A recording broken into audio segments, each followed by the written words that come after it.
good. We're in. Awesome. Hey.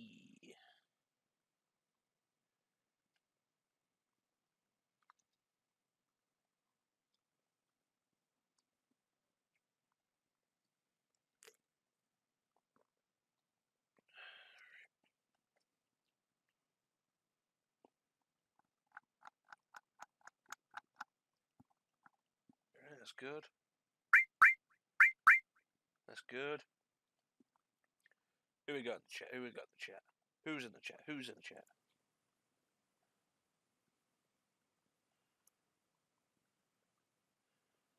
Who's in the chat? Who's in the chat? Who's in the chat? Who's in the chat?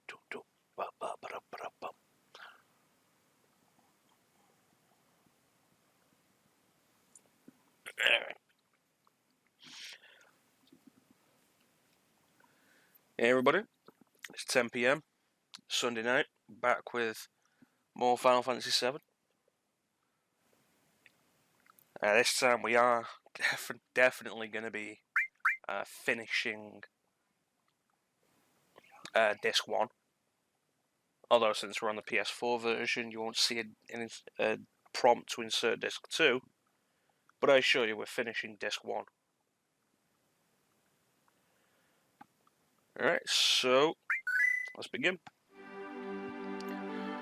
So we're about going to... I keep calling this place Dino Village, but is it like Bone Village or something?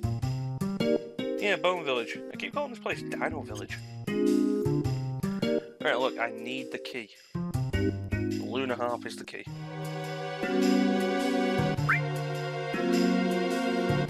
I want you to just dig for the Lunar Harp. I want to get through this. Alright, so the trick with this is you can set a certain number of staff to stand around for your costs. 100 gil per staff. You can only place a certain number of them. I'm pretty sure it's up here somewhere. And once you've placed enough, as many as you want or as many as you can, you set off an explosion and they will measure basically the sonar waves to detect where the item you're looking for is, and they'll point in the approximate direction. Alright, that's it. 5. Calculate the treasures, dig up the buried item. Big point is where the staff's line of vision meets. So it's somewhere around here. I'm gonna say here. And let's find out if we got it right.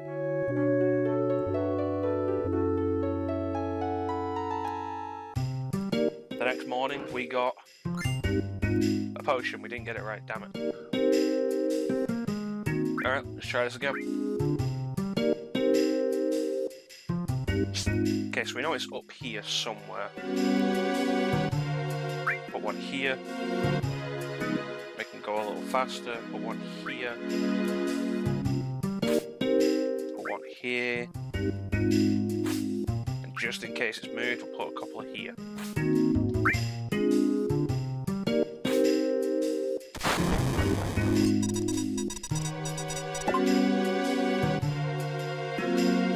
Right, so...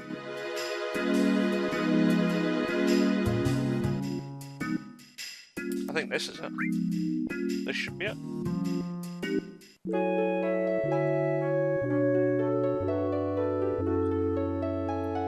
Did we get it this time? Lunar Harp. Excellent. Now we can go through the Sleeping Forest and chase after Helga. And the Sleeping Forest is over there. Alright. And there's a materia that will appear here. Is it here or is it the next screen? It's the next screen, isn't it? And because we have the Lunar Harp, we can now get through here.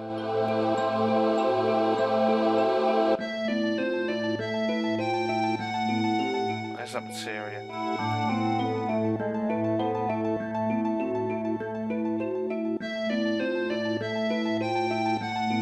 There it is.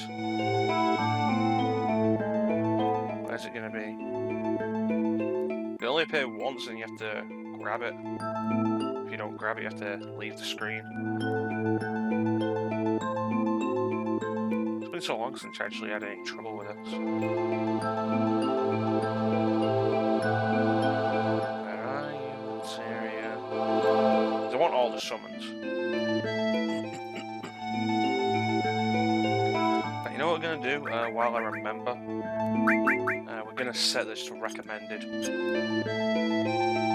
Just to make things a little easier so I can read the chat without worrying too much in battle. So we don't need full weight. There it is. Right, left. Where are you, material?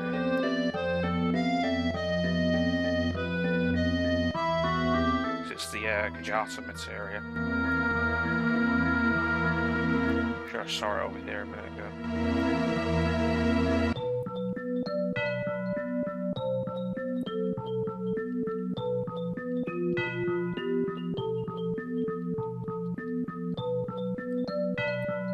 There it is. You've got to catch it. There we go. The Kujata. Hey, Bane. How you doing? Do we have any open space for it? Probably not. That said... Steel... This is a sense. This is a sense. Yeah, that's good. Alright, so let's head to the Forgotten City. There, we got that sorted. There's one very important item we want to get here, though. Oh wait, no, that's actually the way forward. Down. There we go.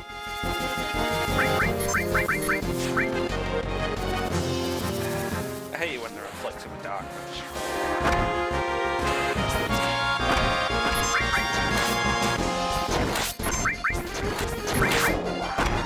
Yeah, the common material. That materia that's really good, but is really costly to use.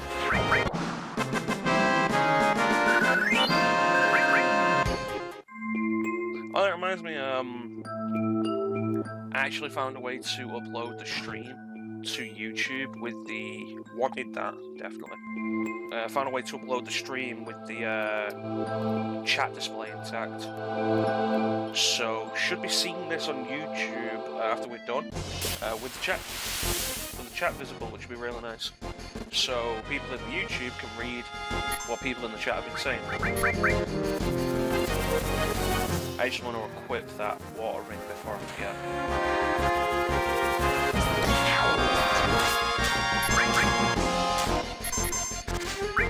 So cover's really good, although it does have a few risks. In that if your character will keep covering to death. So you know that can be a bit of a pain. So if you're going to put cover on anybody, put it on somebody with the most health or really good defense.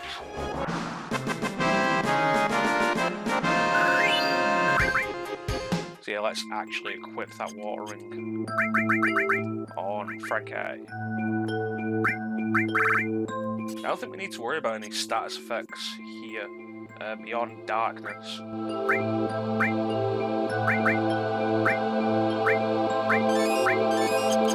So how's your day been, Bane?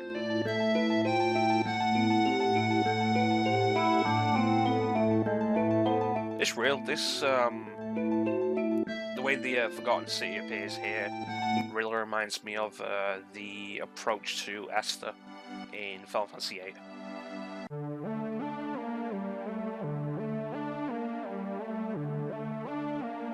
Final Fantasy VII has such a good soundtrack.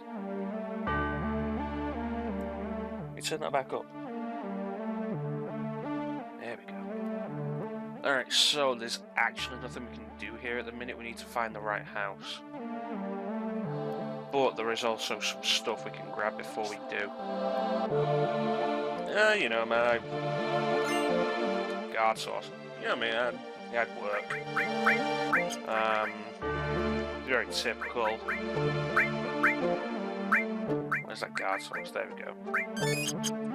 Yeah, nothing really special. What I do? Set the uploads for the week.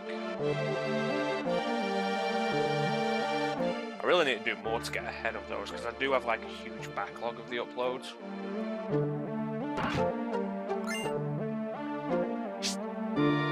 I just need to actually put the details up on them on YouTube.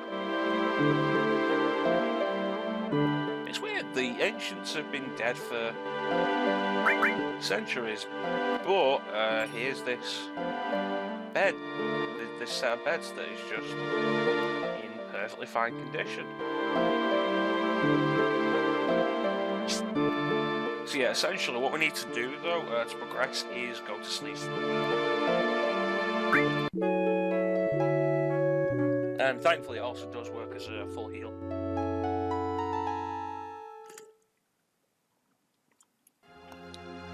And we'll wake up in the middle of the night. Would you go back to bed?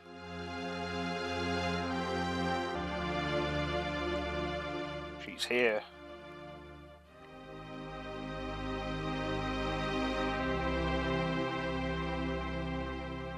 So is Sephiroth. Well then, I guess we better get moving. It's because I read the script.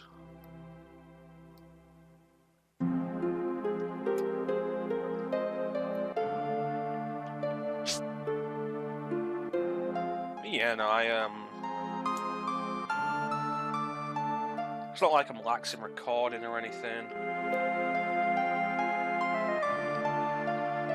I always wondered what happens if Falna's bloodline, presumably she would have had parents, grandparents, etc. Yeah, it does seem weird that it's a similar kind of thing in a lot of stories like this where everything comes down to the last of their kind. It's weird that the parents, the grandparents never had other children. Like, if Falna didn't have another child, fair enough. But her parents didn't have any other children that we know of, and her grandparents didn't have any other children, and it's really kind of weird, because like the amount you have to go through to end up with that kind of thing, it generally doesn't make much sense.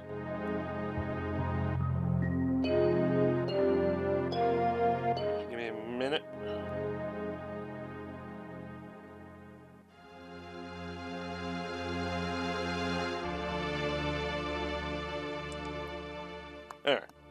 But yeah, the whole last of the kind thing doesn't really make any sense unless genocide was involved.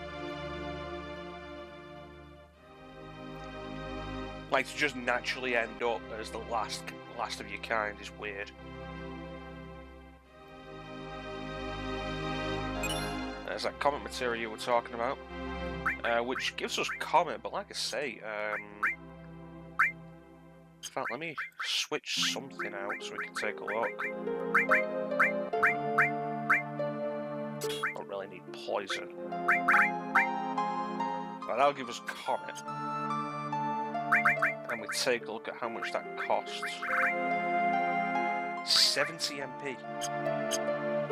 So what I'm going to do is I'm going to immediately put poison back on because I'm never going to use comet with that. The cost of that.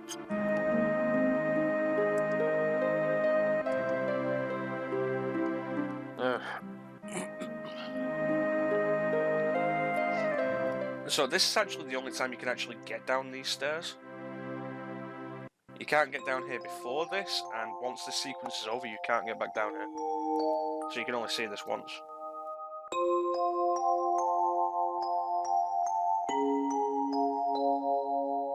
It's kind of a shame, because this is a really nice looking area. No, I don't want to go back up. I don't get that save point.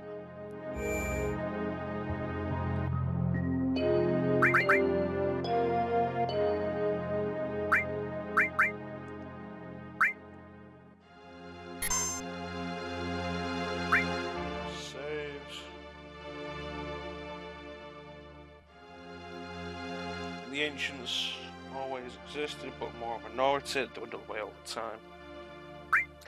Well, you say that, but you've got to imagine that without interbreeding between the ancients, the bloodline of the ancients by the time it got to Aerith or Helga has to have been incredibly diluted.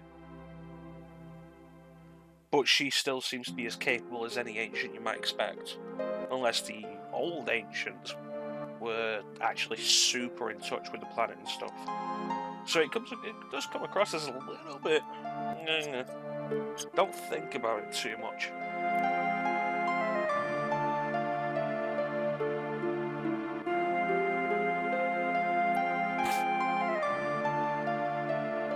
Oh, that's Helga.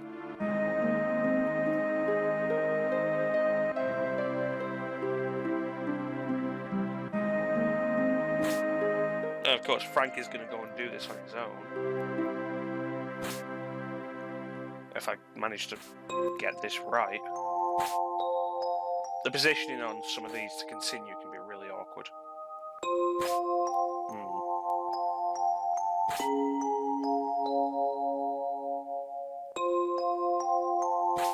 There we go.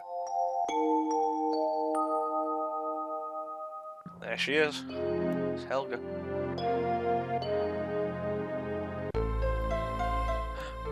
It's that music again.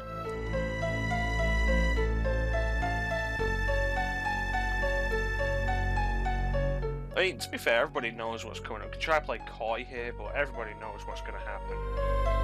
This is like the Luke, I am your father of video games. Also, I think this is the only time you can actually run around with Cloud while he has his sword out. Every other time he'll have his sword out in this model, it'll just be a quick pre-animated sequence, like when we assaulted the Shimmer building. So that's kind of neat. I get a look at the overworld model for the Buster Sword.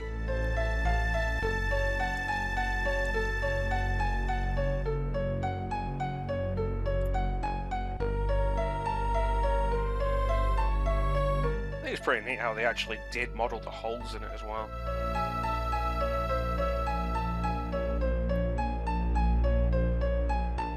And they're not just pictures of holes, because they do reflect the environment behind it. It's really neat. Alright, let's do this.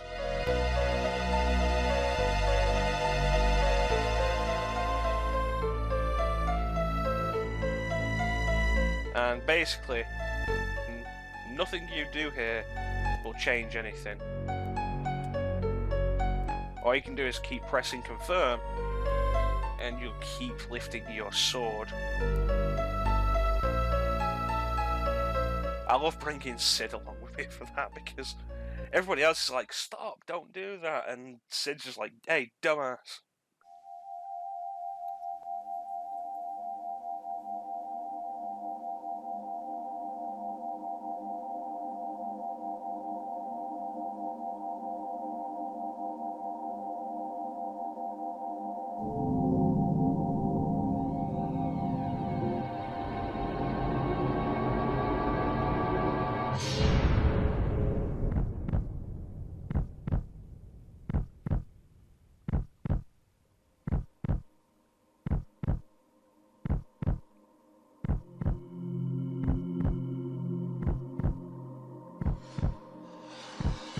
Honestly, from a cinematic point of view, I love the way this scene plays out. Particularly the way the materia flies off, and then as it hits the ground. Aerith's theme plays.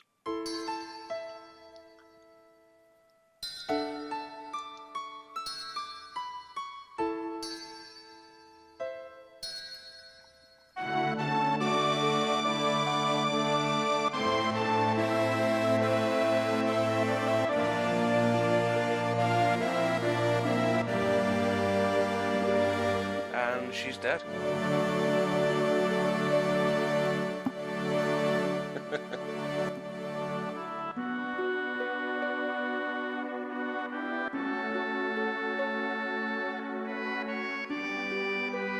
So I do like the way this scene plays out. Sephiroth explaining his grand plan, and Cloud's like, no, that's enough.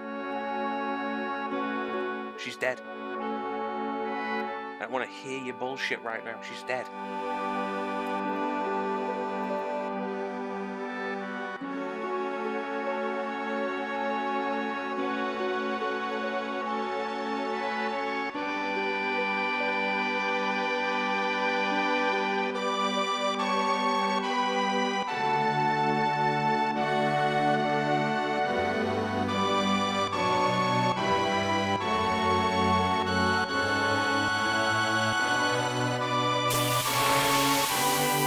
Now we have the second Genova fight with Genova Life.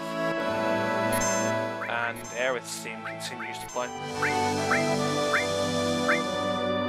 And this fight is actually really a lot easier than Genova Birth even, because the water ring you get makes it so you absorb all water attacks. And Genova Life pretty much attacks almost exclusively with water. So all that's doing is healing us.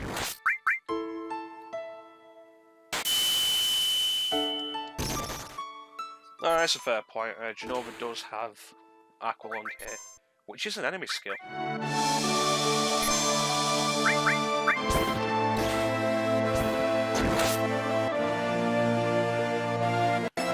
Yeah, I'm not sure anybody is actually equipped with Quake. Let's check. Doesn't look that way.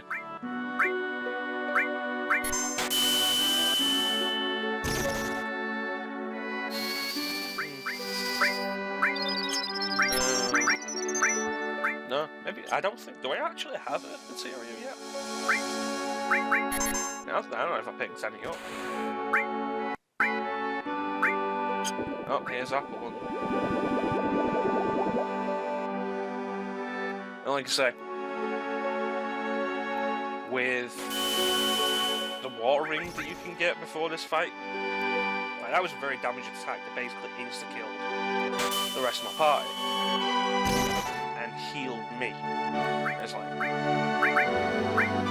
not really anything Genova can do here.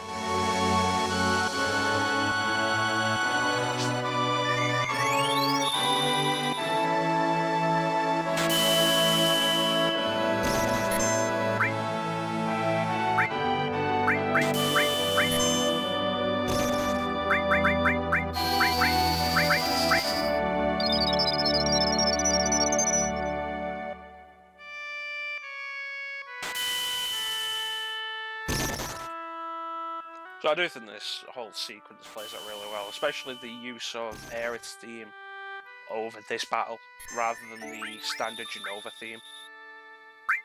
I think it works really well.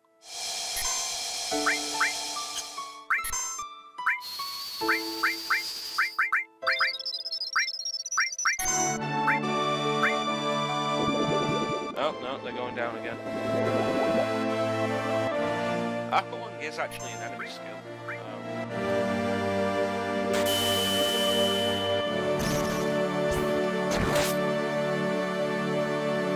So if you bring the enemy skill material into this fight and equip it to somebody who has the water ring equipped, it's not really anything Genova can do to stop you at that point.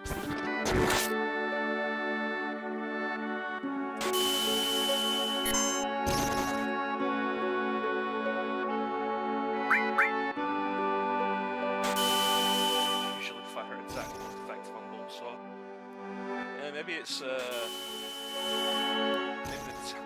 the secondary typing's wrong.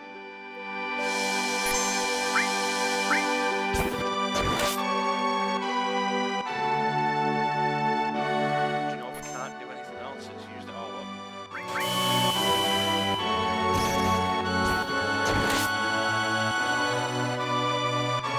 So I'm guessing Genova just can't use Aqualung anymore, which means this is actually a good time to bring the others back again.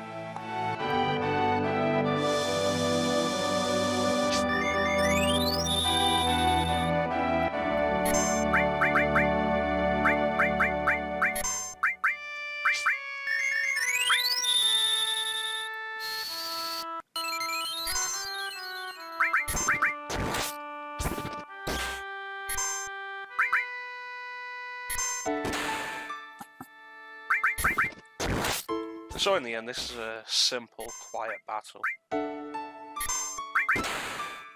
As we mourn Helga.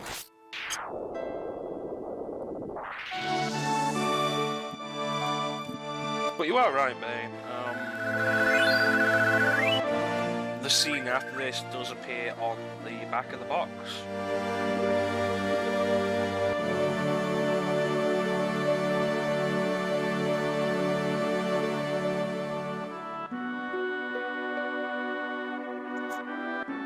With Aerith dead.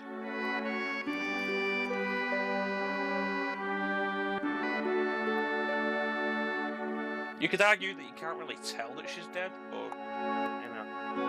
And this was big back in the day. The idea that a character would die so permanently like this in a game like this. I mean, you had stuff like that in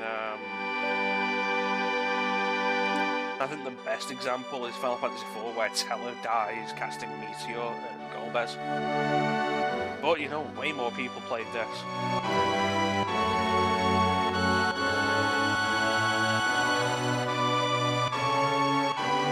So yeah, this scene, right about here-ish, right there, appears on the back of the box.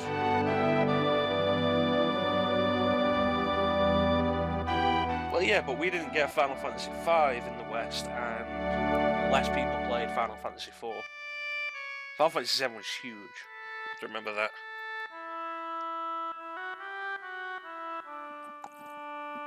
And this is where Disc 1 ends.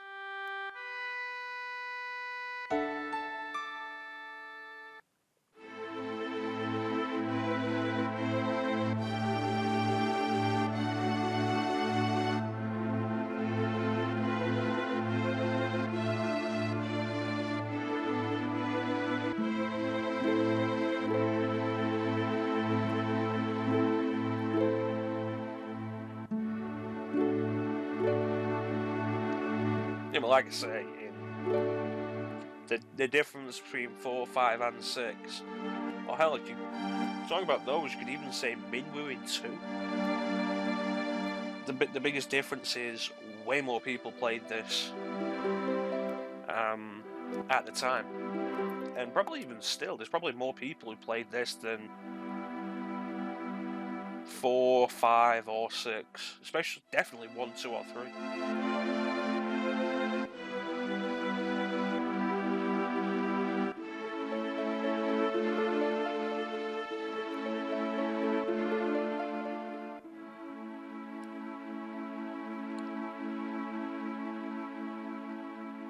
Every Frigga dies in 2.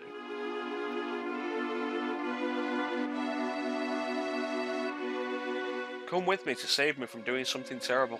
I hope you don't all immediately. I hope you all don't just stand around the next time I do something really bad. Because, you know, that would be really not good. So yeah, this is the end of Disc 1.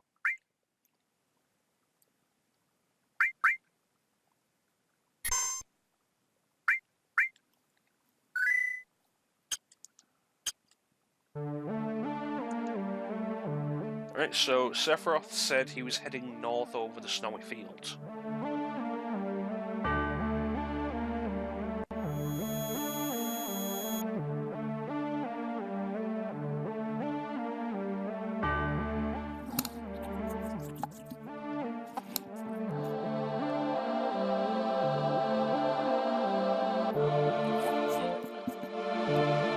Head north past the snowy fields. But there's only one town to the north. But yeah, now that that sequence is done, we actually cannot get back to where Aerith died.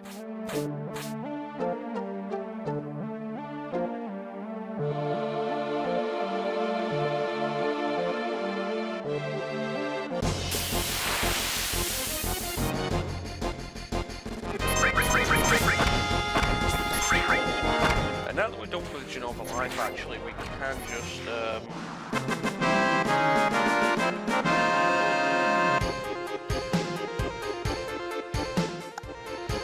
And now we're done with Genova Life, we can just take off the water ring, it's not really an issue.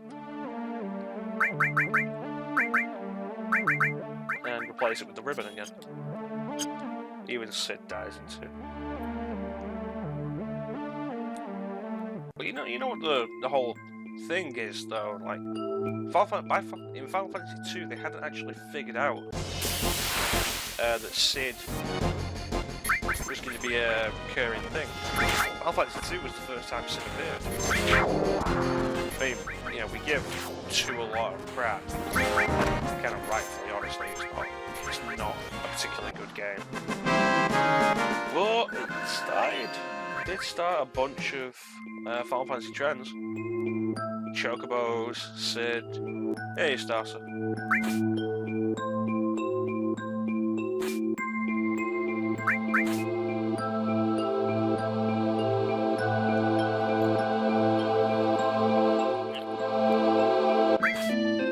So while we may not like 2 in a lot of ways, 2 is still very important to the series. That reminds me, I got a wizard armband, didn't I? Wizard bracelet.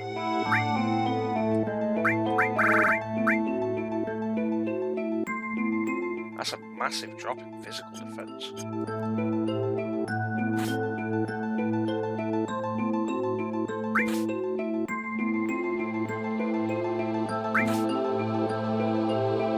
Yeah, like I say, I mean, a lot of people played this before any of the others. So while there are other deaths in the series, this was the first one that a lot of people experienced.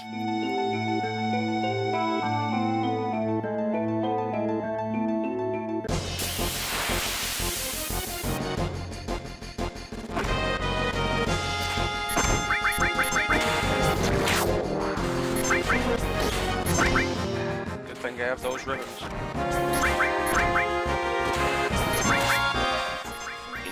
I don't think 2's story is amazing, but I do like a bunch of its points. I mean, if they brought back the idea, there we go, the magic plus material. If they brought back the idea the Emperor pulls off in 2, then that would be really cool.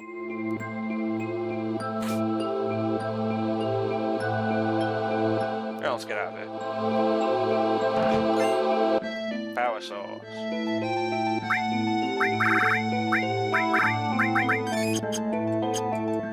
Gotta head to Icicle Inn.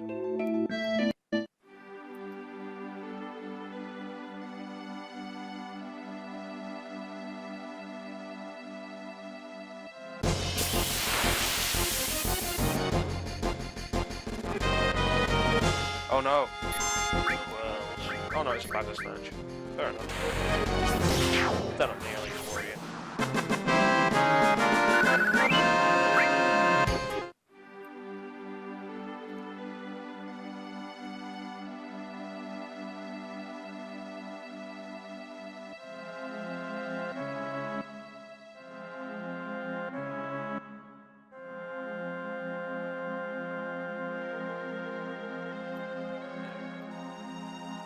Now we need to get to Icicle Inn, which is over here. Just keep heading north past the snowy fields. Boy, I sure hope this snow isn't the result of a massive wound to the planet.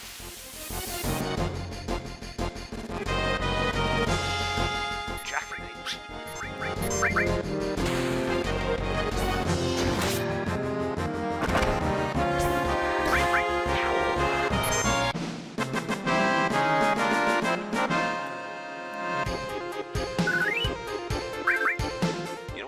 Biggest problem with 2 really is, in retrospect, they've remade it a bunch of times, but at no point have they ever fixed its big issues, and they really should have.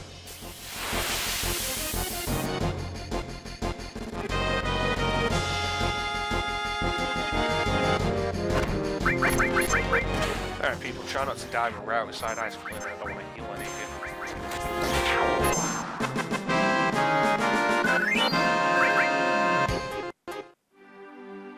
Here we are, Icicle Inn.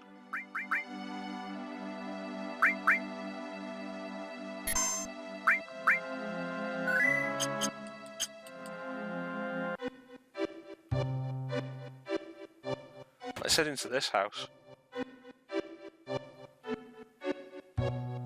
Yo, I want to rest. Oh, it's a weapon shop. Yeah, no, fair enough. By you.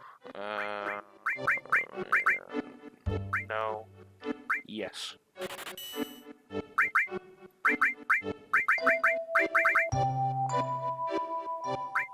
Is there anybody I have to take with me up here? I forget. Do I have to take Laura with me? No, I don't. No, I remember because I usually give her the black materia. Yeah, that's fair enough.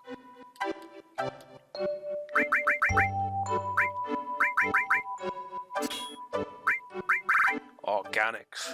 What a weird name for a sword. All materia. We'll put Comet there, I suppose.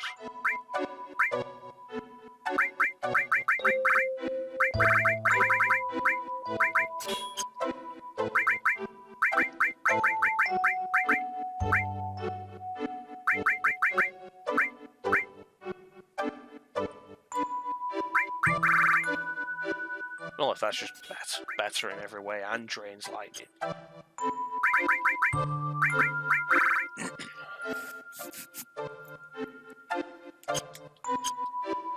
Alright, where's your inn?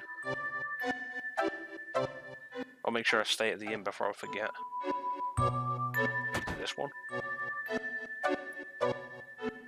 No, it isn't. This is where I get the snowboard.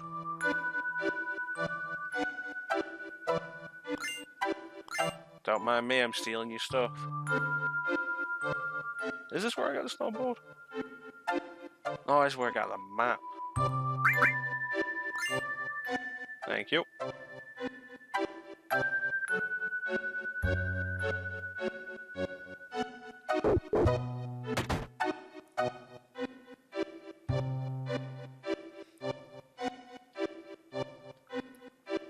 Yo, kid, I want your snowboard. Stupid event flags. Oh, there's the inn. It has a big sign outside it. That's fair enough. Better not rip me off here. 200 gil.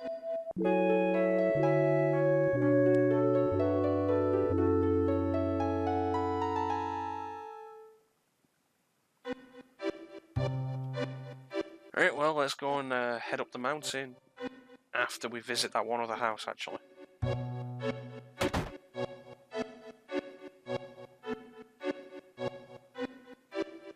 So this is an interesting looking place.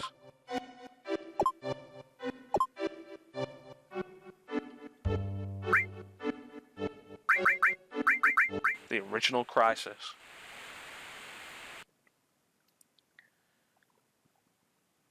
So this is all actually completely optional, but does add in a lot of essential backstory.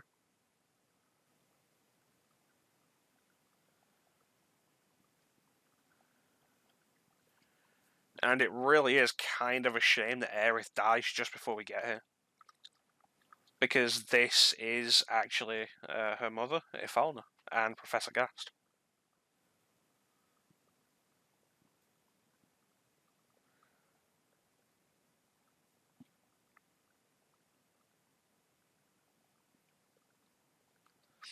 The planet reading.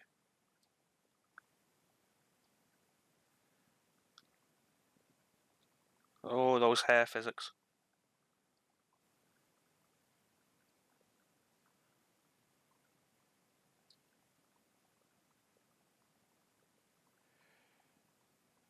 Let's see. Mechanics of the problem just makes it a grind fest if you want to survive some of those tough dungeons. Yeah, but the Saga series did 2's mechanics better. And I think like the remakes of 2 could really have benefited from some of those improvements. Remaking 2 as it was never a good idea.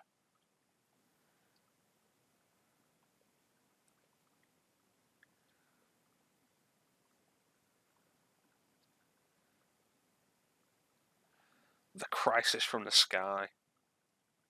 I thought we called it calamity from the sky. Gave them the virus.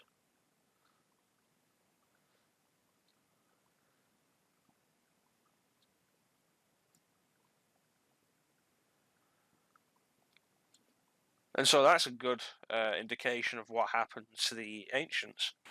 A lot of them were infected with the virus that turned them into monsters.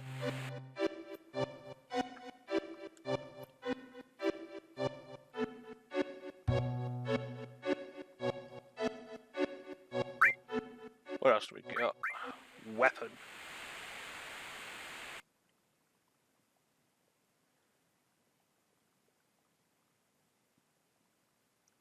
Comment on the thing called weapon.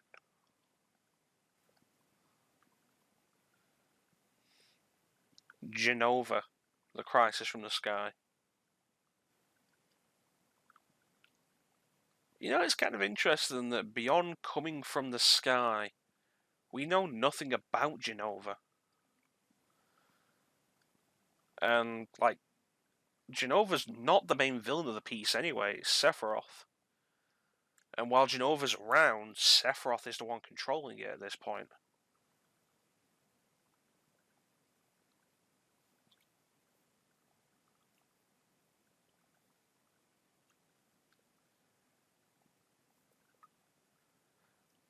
So we never really learn much beyond Genova came from the sky. And that's it. We don't know where Genova came from. We don't know if there's more Genovas.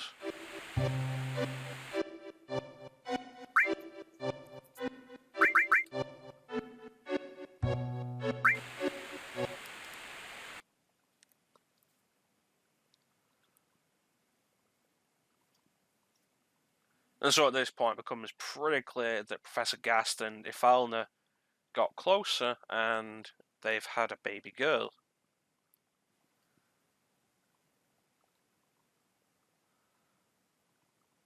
There you go.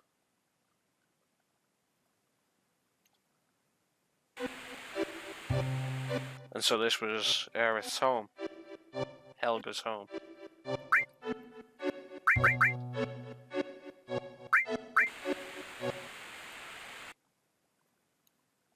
Yeah, I really need to get around to playing more of the Saga games.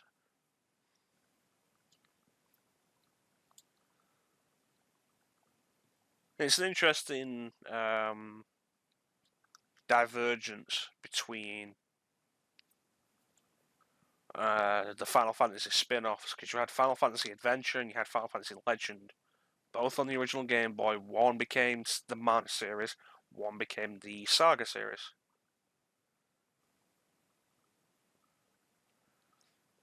Evan Children, sure, Sephiroth said Genova traveled to Cosmos looking for a planet full of life. Yeah, but that's also the sequence where Sephiroth says he's going to fly the planet through the cosmos to find another planet, which is just ridiculous, honestly.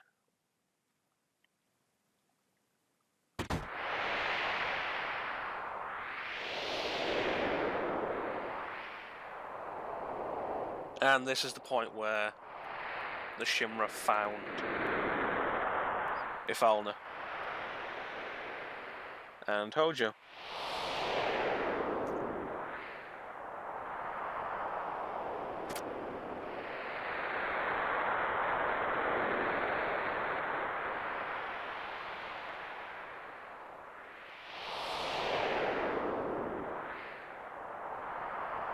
So once again, proof that pretty much everything that goes wrong with this game is because of Hojo.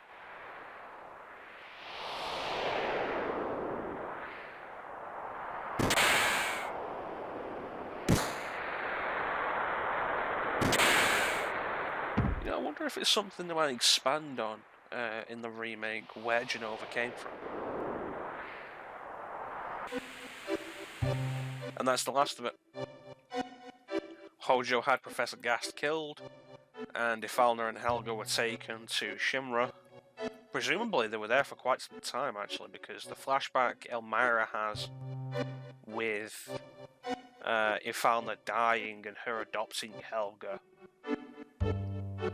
shows her to be at least, say, 3 or 4. So let's head up here.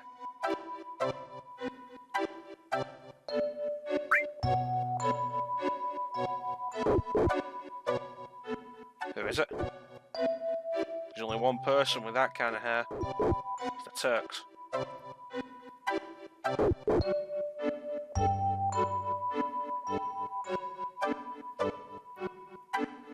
What's up, Elena?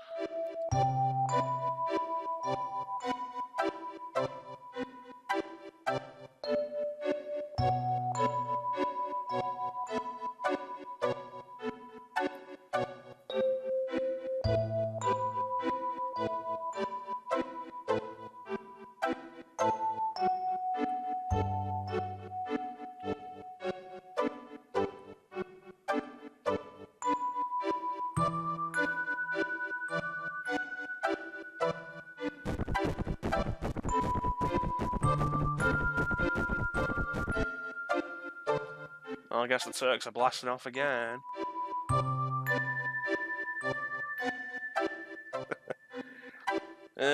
Was established, planet begins to die, trigger a mega weapon which will gather up the life stream and search for a desolate planet to start again. That sounds honestly terrible. Because at that point, Omega Weapon essentially becomes a Genova. It suggests that Genova is essentially Omega Weapon from another planet. That's honestly a terrible idea. Thanks. That's a radical looking snowboard you've got.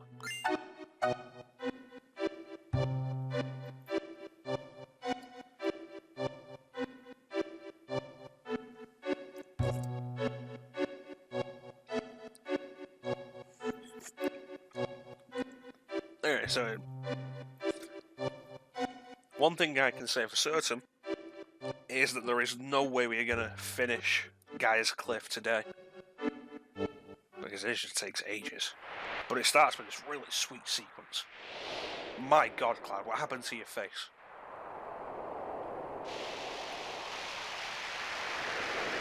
Okay, so there are several pathways here in the snowboarding sequence. And which ones you take determine where you end up on the glacier fields. Just glacier? I don't know. I don't know why there are balloons here. So while it's a cool sequence, I've always felt like that this controls really badly. I mean, believe me, this is no SSX or even Cool Borders.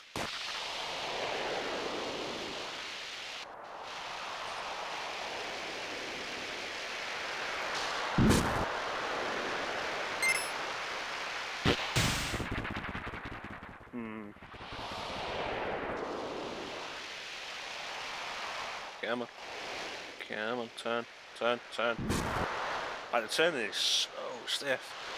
Hey, oh, look, Moogles. Snow Moogles.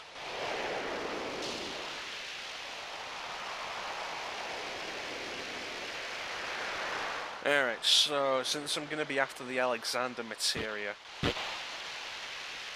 it doesn't really matter too much where I get off.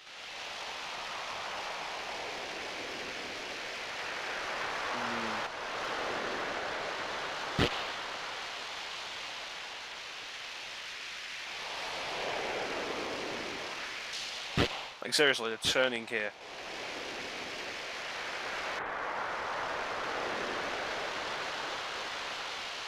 I mean, the snowboarding is probably the weakest of all of the... Yeah, don't worry, I know about the hot springs. Snowboarding is probably the weakest of the mini games you get. The bike controls better than this. Fort Condor plays better than this.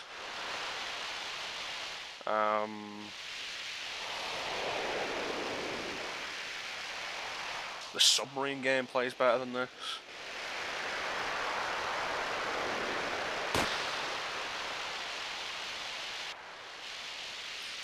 So while the idea is neat, I'm just always happy to have it done and then never touch it in Gold Saucer.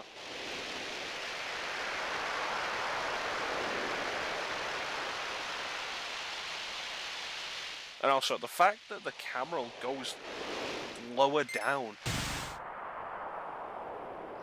Like, the camera goes lower down as we approach the trees, which makes it so hard to actually see the trees. Is it going to go... Yeah, see, it goes back up once we're through. That's deliberately bad design.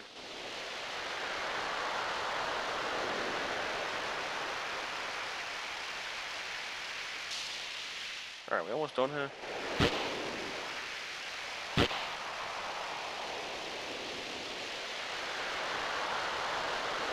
God, that background makes me think it's Tekken 2. Not for any particular reason, just Tekken 2 stages had basically just picture backgrounds like that that would just keep spinning, like just as the camera moved around you while you were fighting in Tekken 2, the background would just keep spinning until it repeated.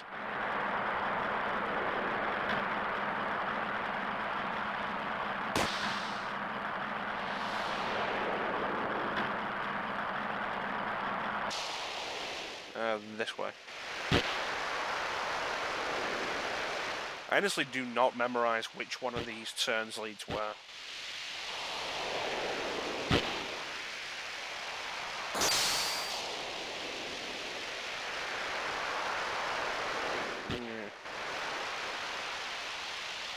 You have to bring this idea back in the remake. I hope they do it better than this.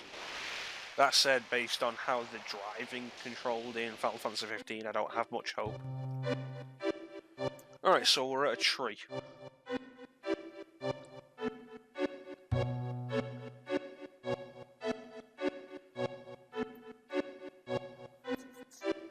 So now we need to figure out where we are.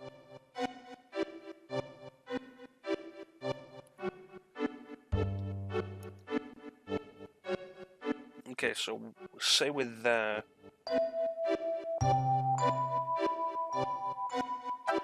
It's south. Alright.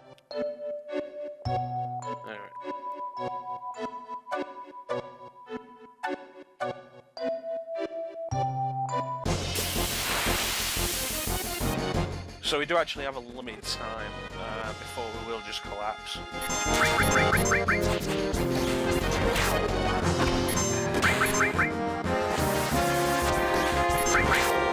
The good news is if we collapse, we won't die. We'll actually just appear at the end. Which is good if you're not going after everything, but if you're after that Alexander materia, it's not something you want to happen.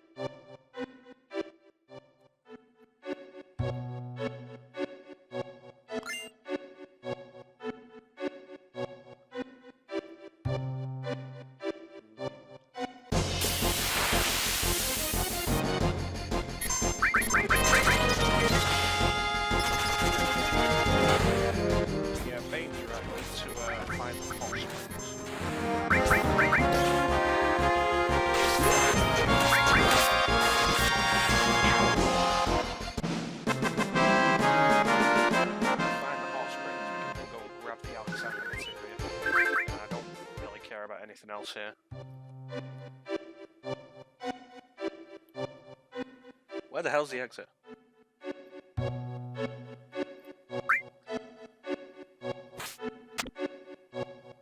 Right.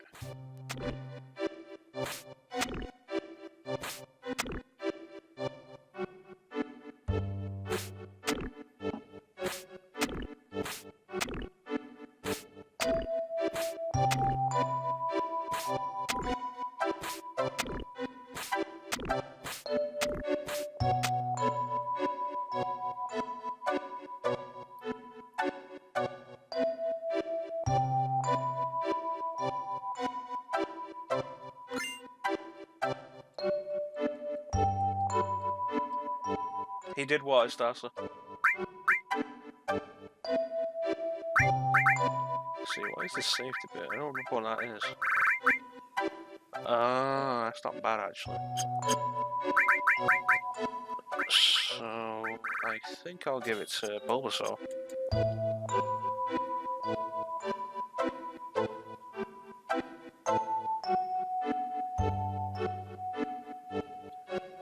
Alright, let's get across again.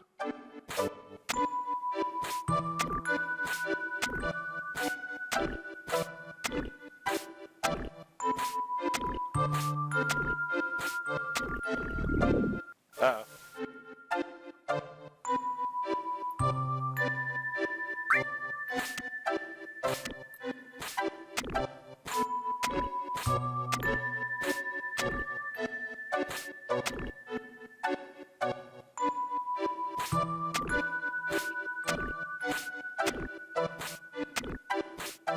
There we go. Alright, so hot springs, hot springs. Okay, so I am there. I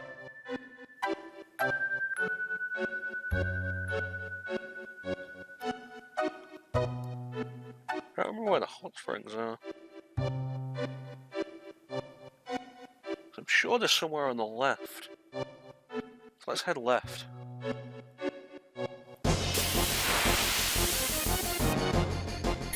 Ah,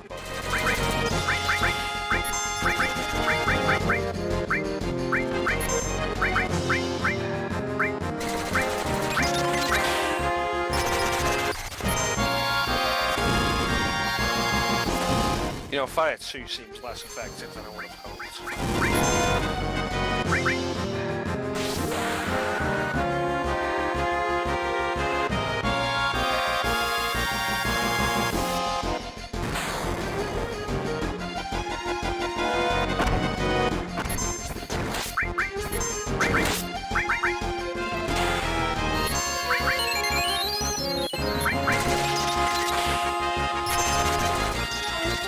You know, I really don't want to waste Death Gigas on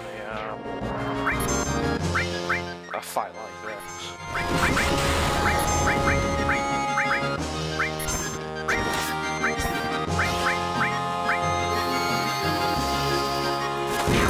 There we go.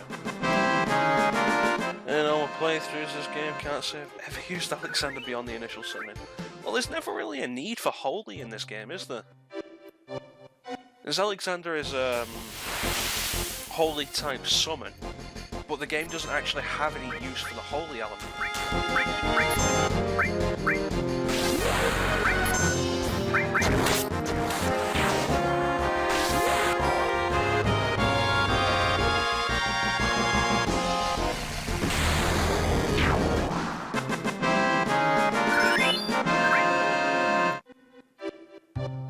Yeah, let's fix some of this.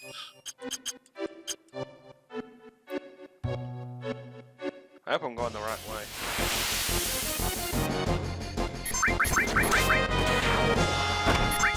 Ideally, I'd like to get this done without collapsing.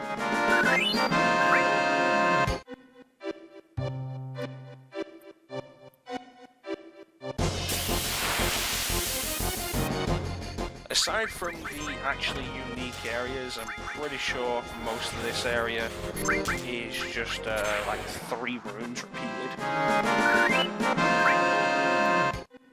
Let's see, where are we? Great Glacier, yeah. Alright. You can only check the map in the unique rooms. So what I want to do is head up this way.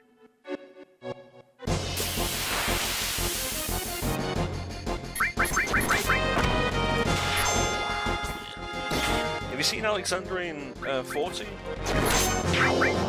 Alexander in 14 is pretty cool because like all the summons are basically bosses.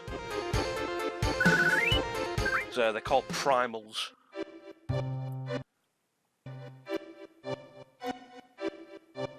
Just keep running this way.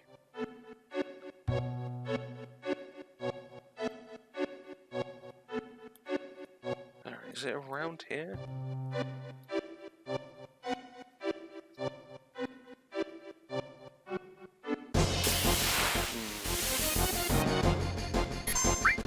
Oh,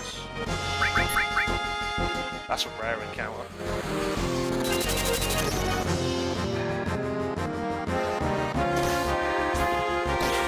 So Snow is basically a recoloured Gem Nesme that can use Ice too, and that's basically the only major difference.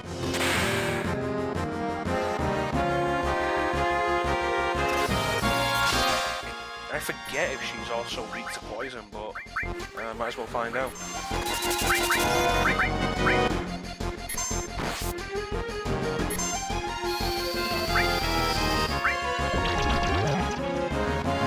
Nope. Oh boy. Fascination is like the only reason to have both Tifa and Yuffie in your party at this point, because Fascination only works on male characters.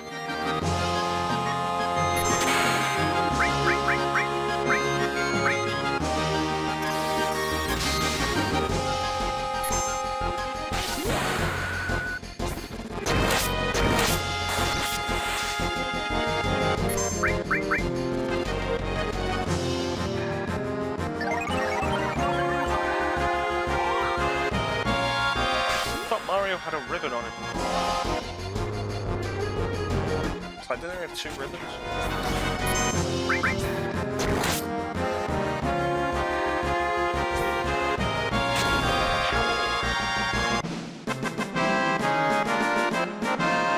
Yeah, I've heard that Aerith does actually have code to actually have her own unique dialogue several times in the game after she dies. Let's see what we have. I haven't used Odin. So let's take a look at Steel-Bladed Sword. I'm pretty sure these guys will go down in one hit. Yep, Steel-Bladed Sword. It's a mistranslation. It's supposed to be Zantetsuka.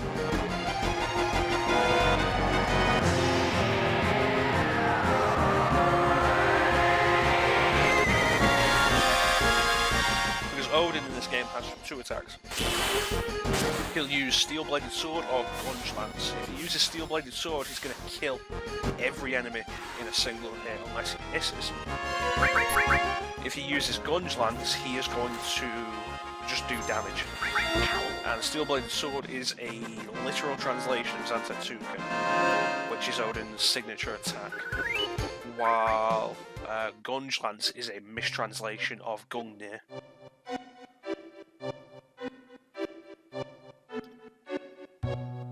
I need to head west. Or up. I forget, honestly.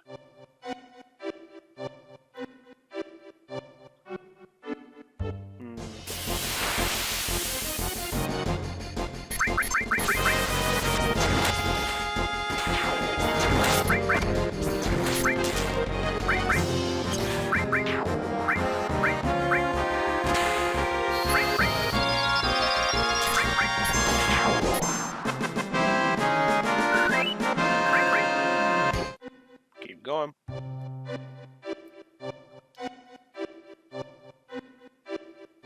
Okay, south. Because I am running out of time here. At some point, I'm just going to keel over. Ah, God, not again. Where do we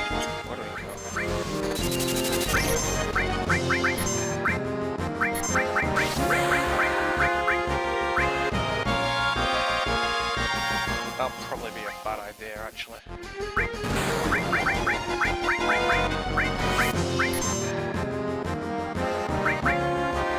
So of the 2 enemies here, Snow is the bigger threat. Pretty much entirely because of Fascination.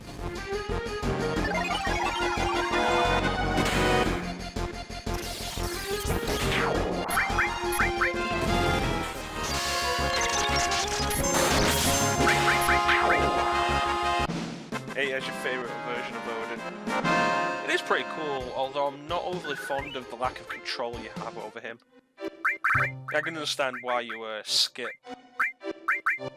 Gilgamesh, though. That said, I never go into a battle expecting either of them. So if one of them does turn up and actually does something, then it's like, that's a pleasant surprise, I guess. Okay, so there's south. Where's south gonna lead then?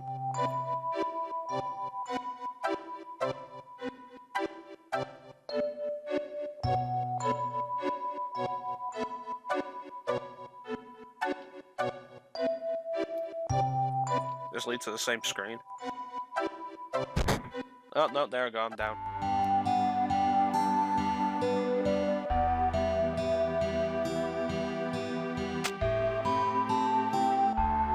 Thankfully, this kindly old man who happens to live out here saved us.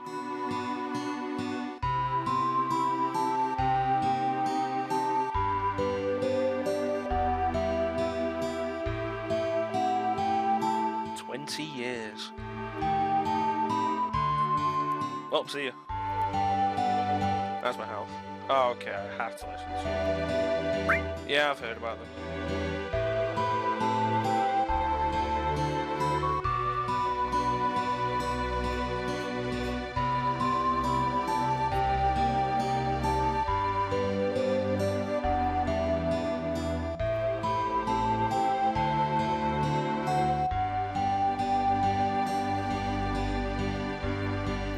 You said you've been living here for 20 years, but you challenged the cliff 30 years ago, but you've been living here since you challenged the cliff.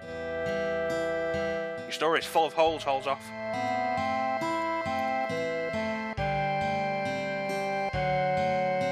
Yeah, I got it.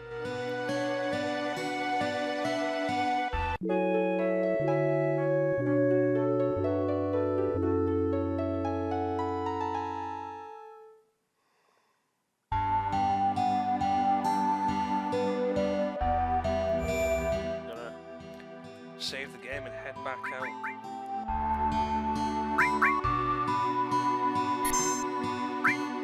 We're gonna get that Alexander material. The good news about oh, we have to do this cutscene. The good news about collapsing though and getting here means you always know where you are.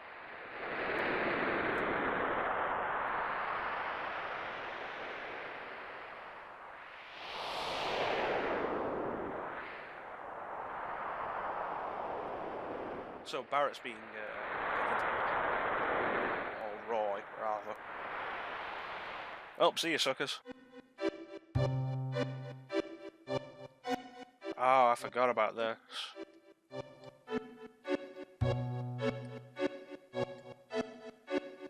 So every now and then the wind comes in and the screen will change orientation to confuse you. What you need to do is just keep heading in the same direction.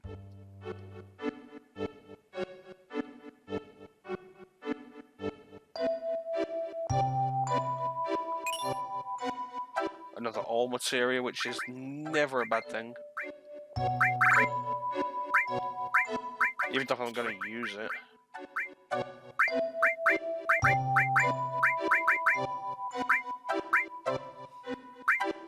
Is there somebody who can get some use out of it?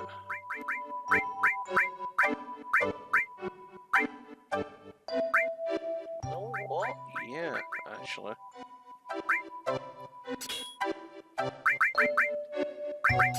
Gravity there. Ifrit there. Ramu there. All there.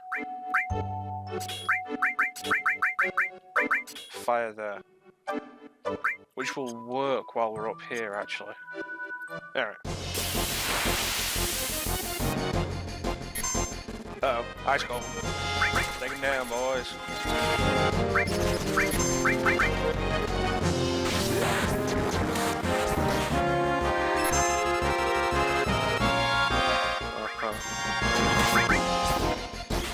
Level 40 seems pretty high, actually. What level am I at? Also, I need to make sure Mario's... No, 38, 39, 37. I need to check Mario's actually got a ribbon on him. He has the white cape. Oh, I only got one ribbon. Oh, that's fair enough. Which means... we wanna... Do we have something that protects against confusion? No. Shame. Meh. Oh well. Right, so I was... Yeah, this is the basic idea. You get 3 poles, place them close enough to each other so you can tell which direction you're coming from when the screen changes. And then you should end up somewhere.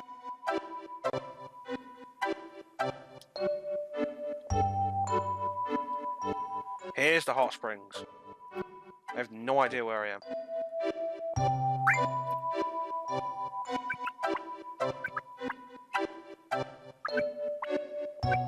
Second ribbons on Guy's Cliff. Alright, I'll keep an eye out for it. Okay, so where the hell am I?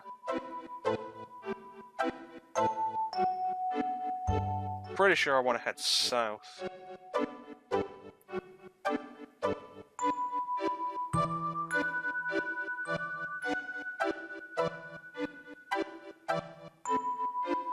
And then south.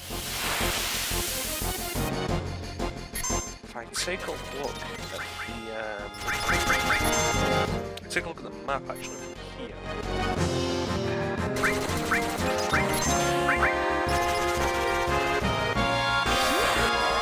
Might be able to figure it out.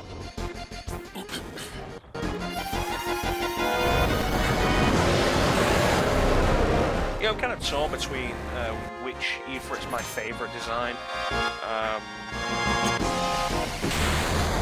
Is it 8 or is it 10? I mean, it's not this one. Awesome, we have end barrier. Alright, let's take a look at the map. Right, we're there. If we head directly south, we should get where we're after.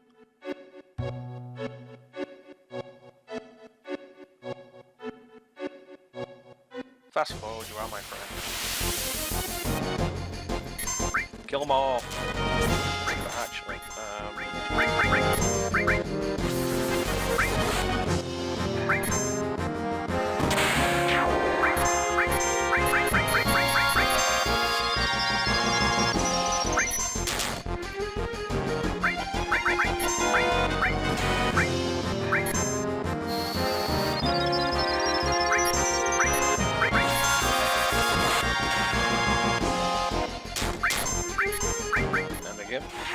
there we go.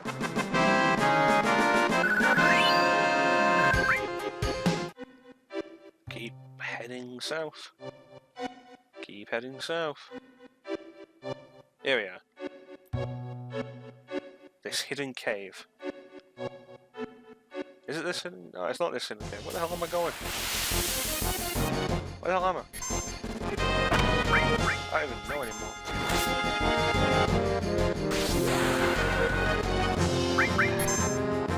Ain't ten have very similar designs in terms of colour, but all 10 design of Ifrit. Well, 10's a lot more bestial, it's a lot more dog-like than the 8 version. 8's like a midway point between this and 10. And I like that it looks less human, I think that really works. But, I'm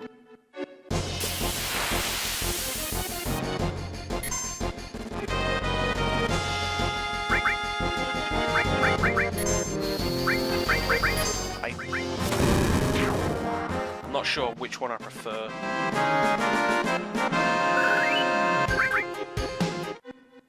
I mean, that said, you know, Final Fantasy VIII Ifrit will just give you the people's elbow. I guess keep heading south.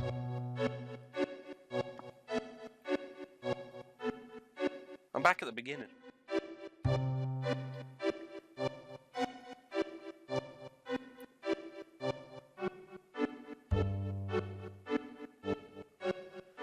I forget where Snow's Cave is. If that's not it on the bottom right. Oh, we're going back.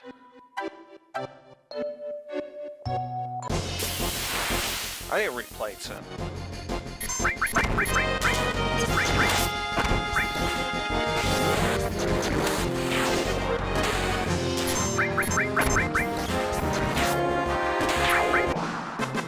I could turn the random encounters off, but I really think that's a bad idea.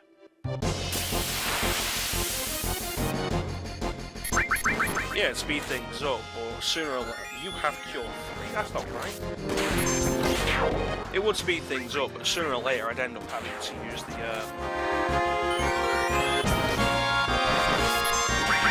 what's it? The refill health magic and limit break thing. Actually, if I go back here, that'll lead me to the center.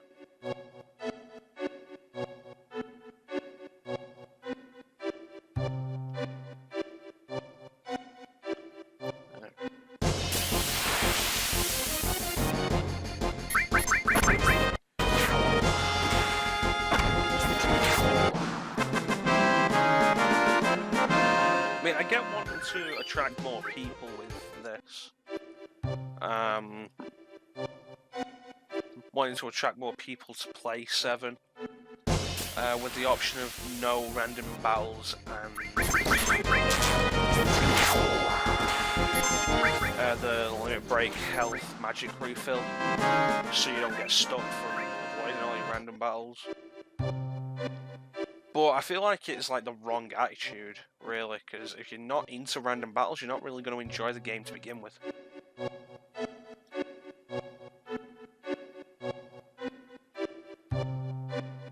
Where am I now? The log.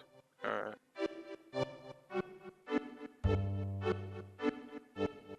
Okay.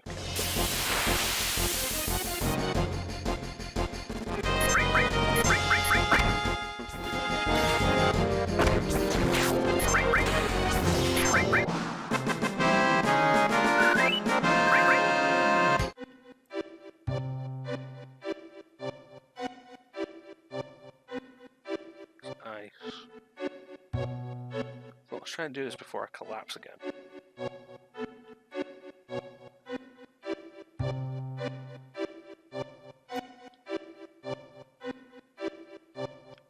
If I head directly north, maybe.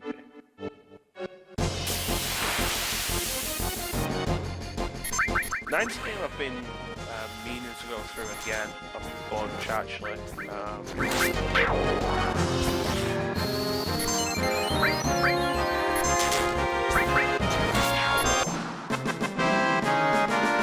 My biggest reason for not has mostly just been a lack of focus. But I have nowhere near as much experience with 9 as I do with 7 or 8. Where the hell am I going?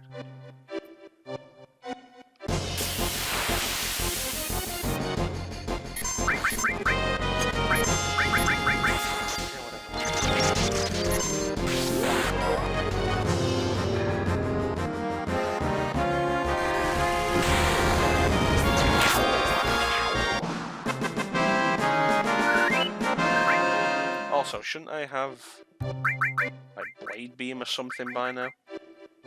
I've had it, I've just not set it. Jeez. I have not been paying attention. I like blade beam as a limit break. I think it's a really solid attack.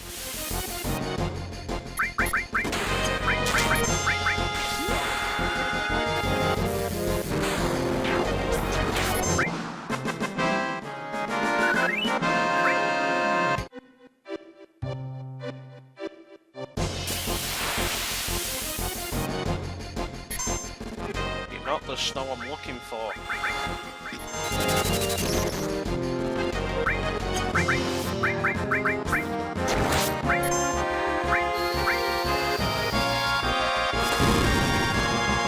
Yeah, I need to go through 9 again.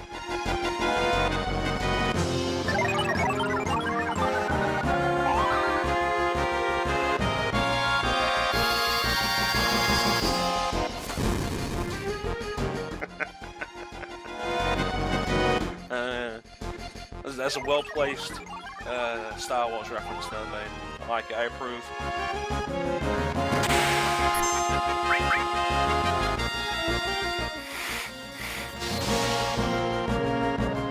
Come on.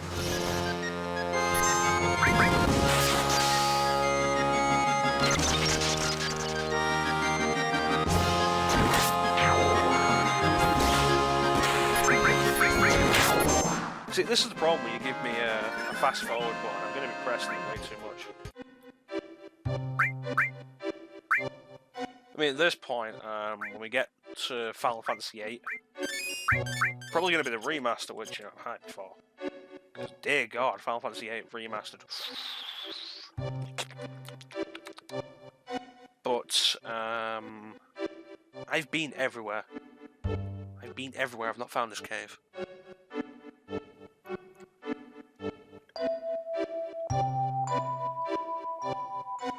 But I hope it doesn't have a fast forward button. Or I hope it does, so I can draw magic a lot quicker.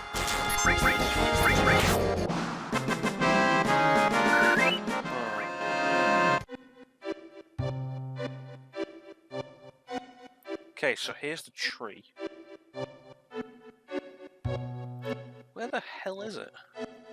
I thought it was one in the bottom right, but it doesn't appear to be.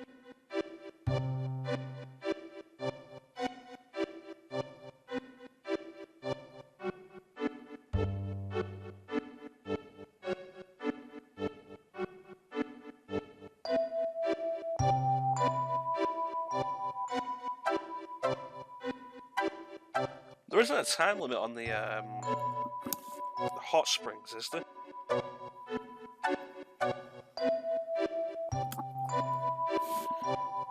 I'm pretty sure there's not, but I don't think there is.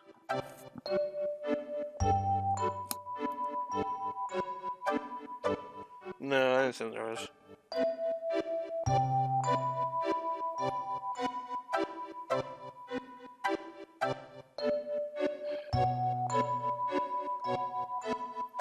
Okay, so I'm currently there.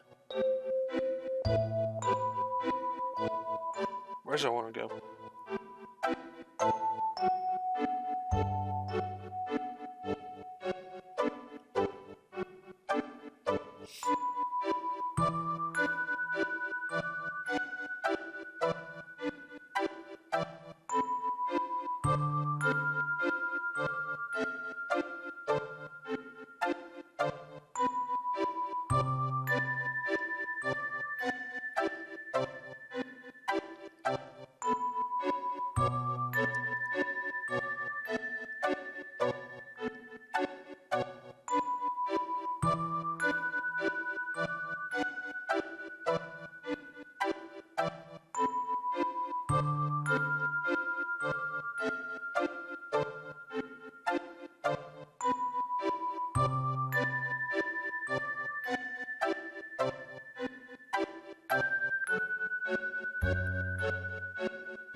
Okay.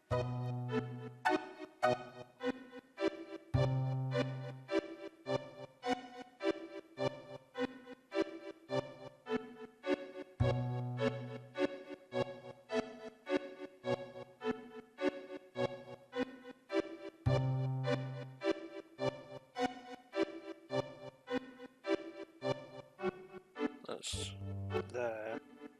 I'm at the tree right now, huh? Yeah. Alright.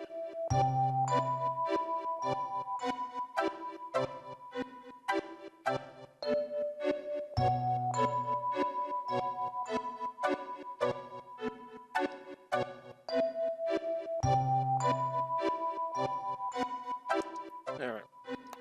Think I have it. Give me your old bloody day otherwise.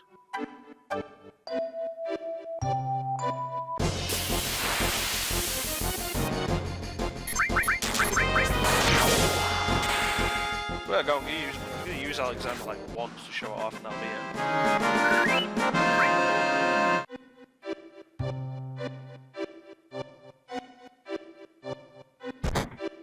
Oh, god damn it.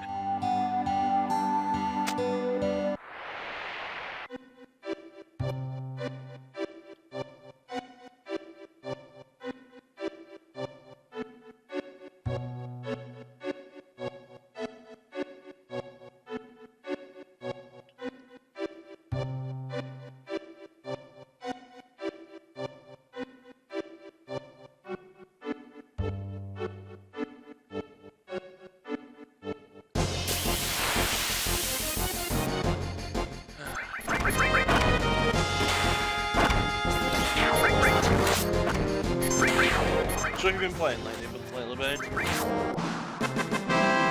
Did you start 15 finally?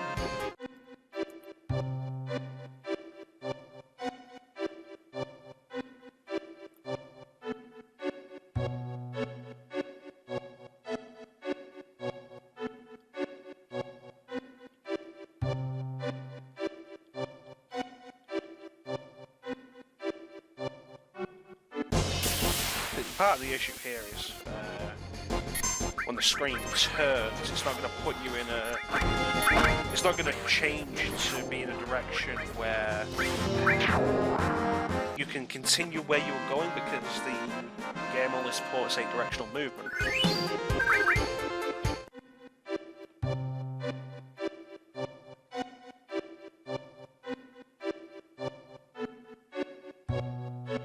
Like this. Look at this.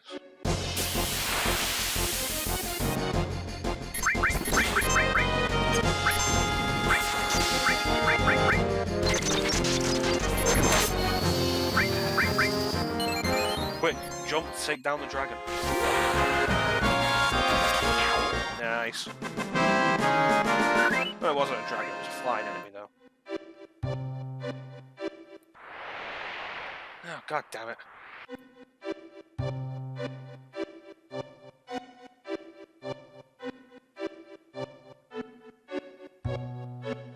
Well, we're heading on a completely different path now.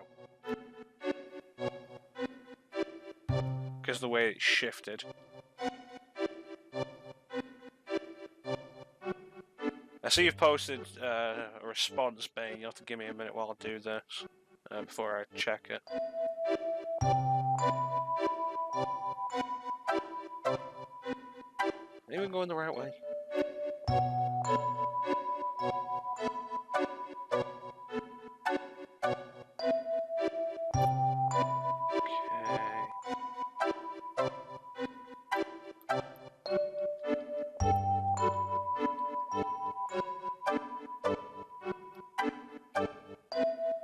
Hot springs.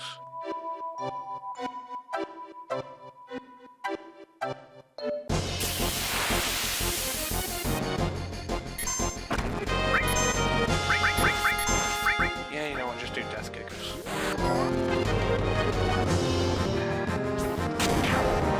So you've not played anything since getting the platinum for RE2, mate? Really, Survey Trials of Mana. You know, I saw today actually, they've confirmed Trials of Mana will not be co-op. Which is a shame. And of course, you don't have a Switch, so you can't get the collection of Mana. Although, you know, I suppose it's, let's see, 2?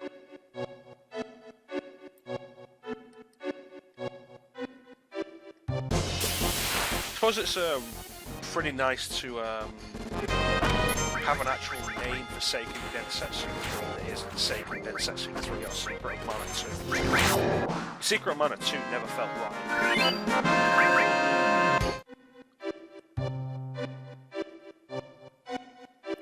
Where am I?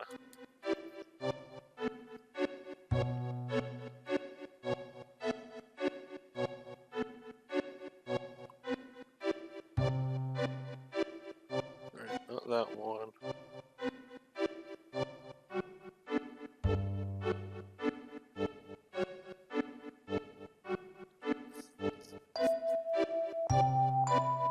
Right, okay.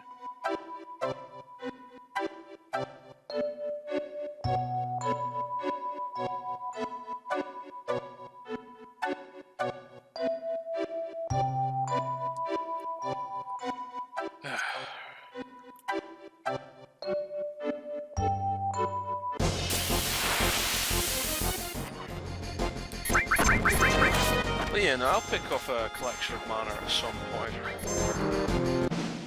So I wouldn't mind actually going through, because I have Adventures of Mana on my Vita, and I can play that on the PSTV, that'll be nice. But I wouldn't mind going through Final Fantasy Adventure, because that'd be pretty fun.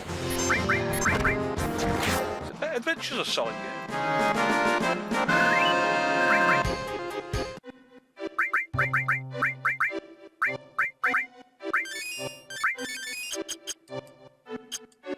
feel like Adventure doesn't really get enough credit. There we go, added cut.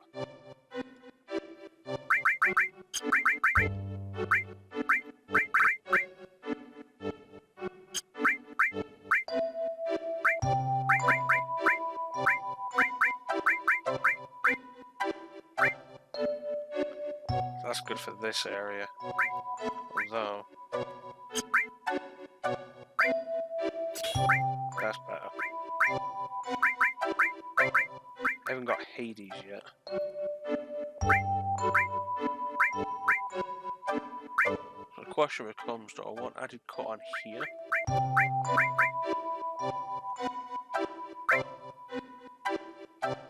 Because being able to attack while healing isn't a bad idea.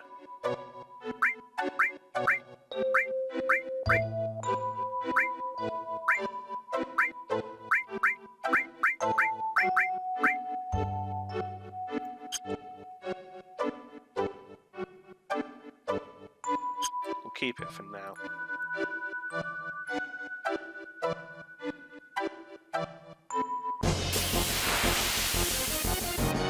Alright, so I need to mess around in the snow field, try to find the right location.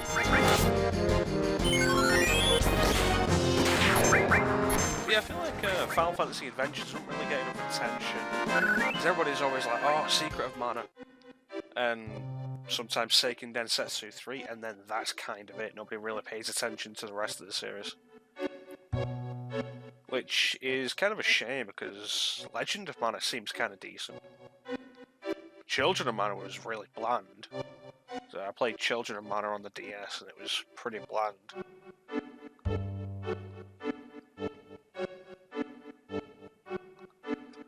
Heroes of Mana was an RTS on the DS. Where am I going? We're gonna get somewhere this time.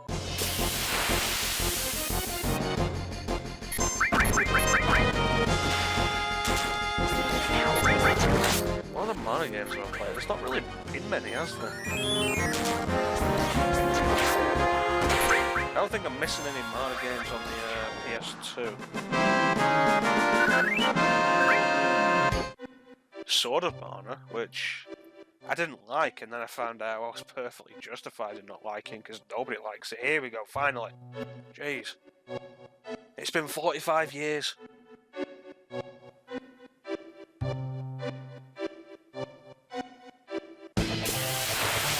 So they play the boss music for this, but it's just a Snow on her own.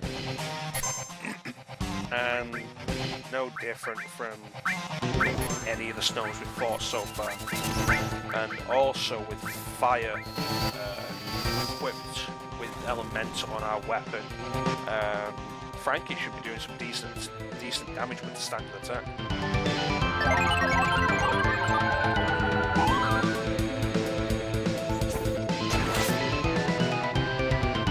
Yeah, it's good damage. Good damage.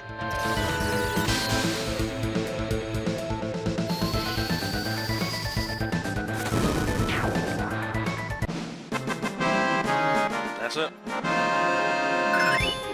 Ooh, Sid leveled up again, so we can change his limit break. Hyper jump, which attacks all opponents, sometimes dealing death. Jeez. And there's Alexander.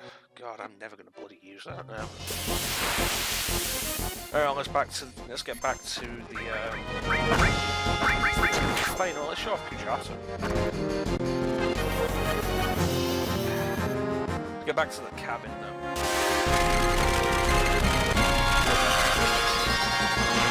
So I do love the effects on this actually. It turns into fire.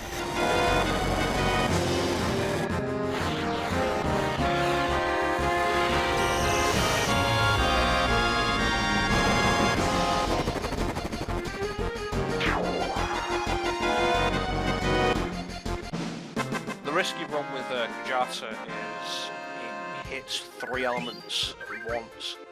And I think if it hits an element that the enemy will absorb, it will absorb, just count as absorbing the damage. I might be thinking of something else though.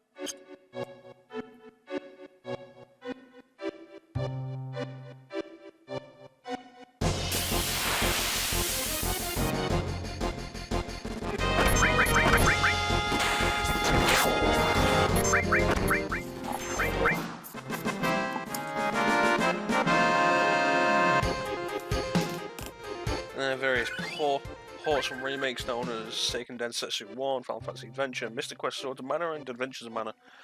In Japan, it was even in Japan, the original version is still Final Fantasy. Because yeah,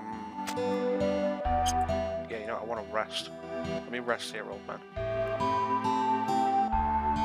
Yeah. Because in Japan it is Final Fantasy Gaiden Seiken Densetsu, I think. And then, of course, the European release was Mystic Quest. And the European release of Mystic Quest was Mystic Quest Legend.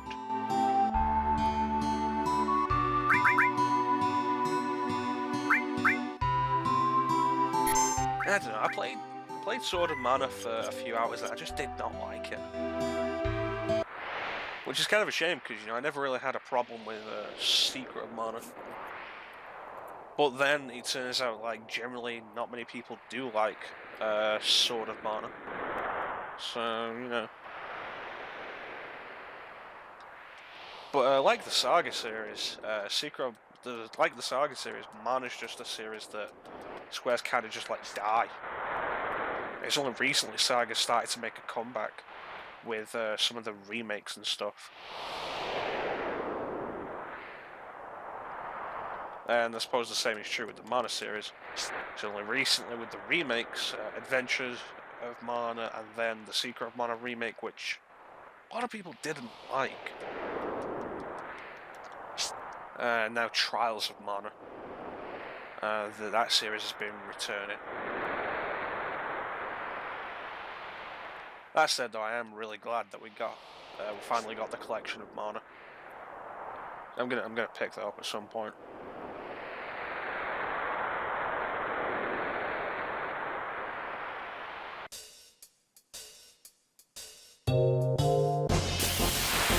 This is the cave where the icicles are.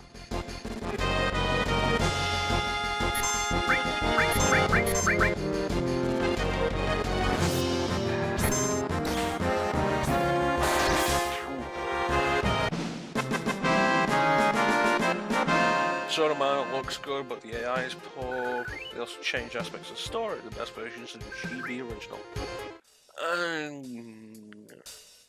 I'm not entirely sure about that, actually. Because Adventures of Mana is supposed to be pretty good itself.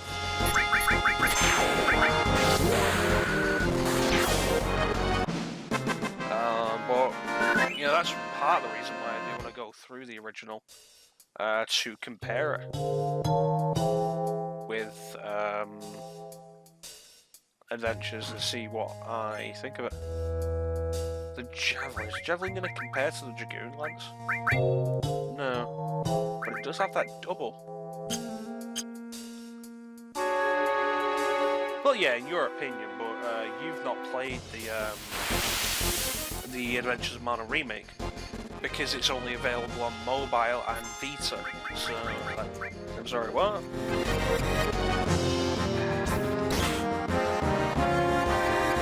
Every time that attack happens, I'm always concerned that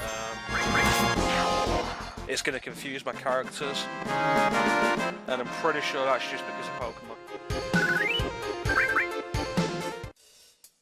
And if you play Gen 1, you know exactly what I'm talking about.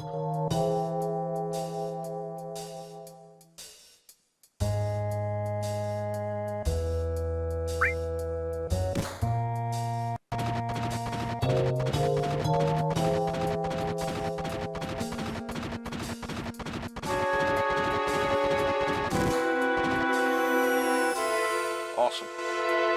I should just be able to jump off this.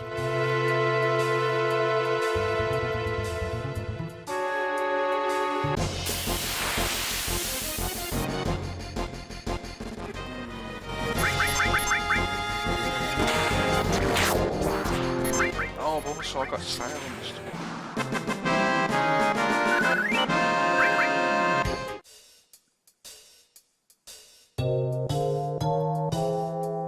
But yeah, from what I've seen, Adventures of Mana does look pretty fun. It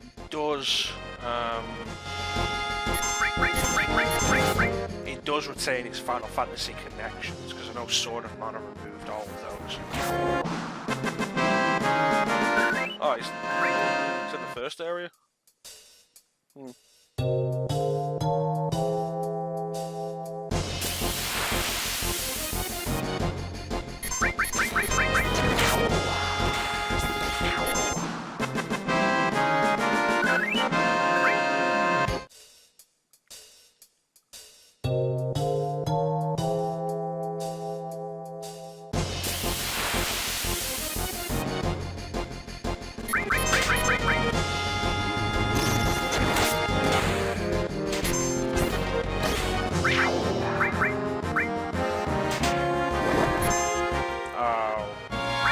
See, that's the problem with cover, because Frankie should not have covered that. In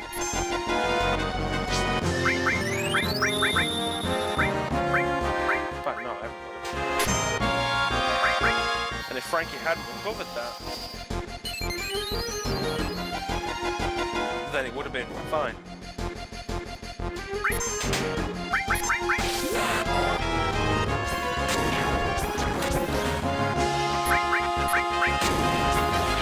Again.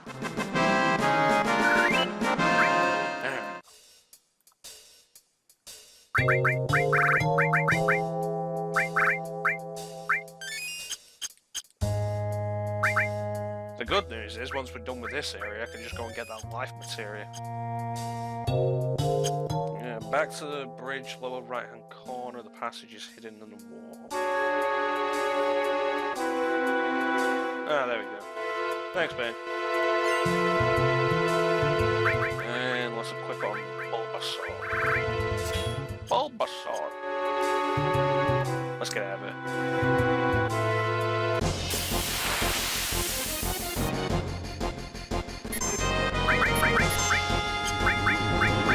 Hit them all.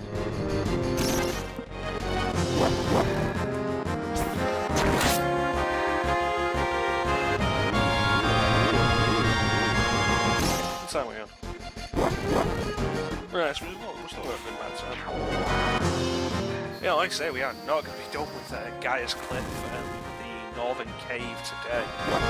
That felt completely worthless, honestly.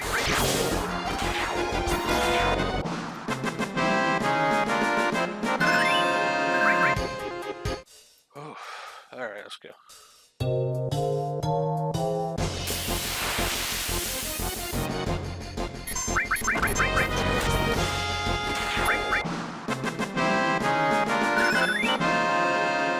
Heal level done. That means we actually have Esuna now. Yeah, we have Esuna. Nice.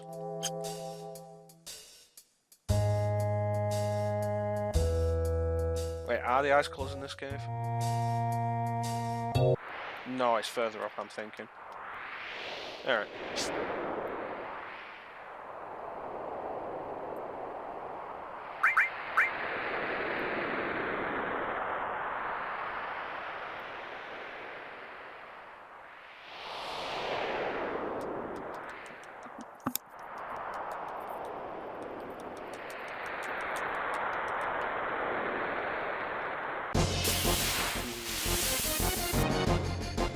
Oh, crap. Kill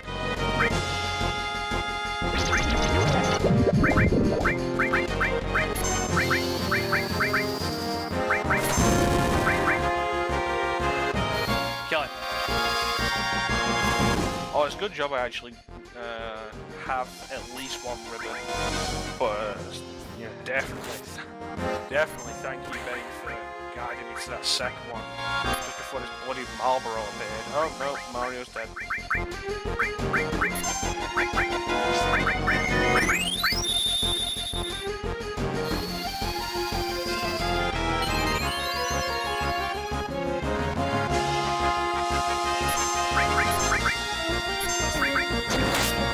That frozen breath's doing a lot of damage.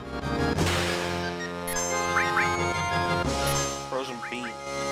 It looks like a breath attack.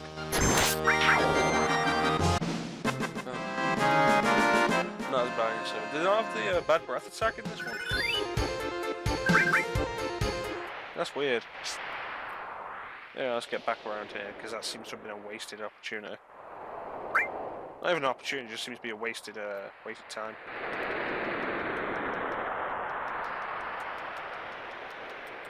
Okay, you're talking about them being frustrating. Hey, you should see them in 14.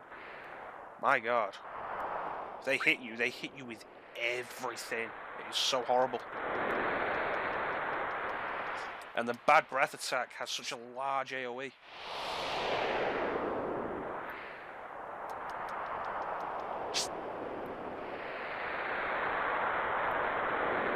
And there's that one area in the shroud that's just full of them.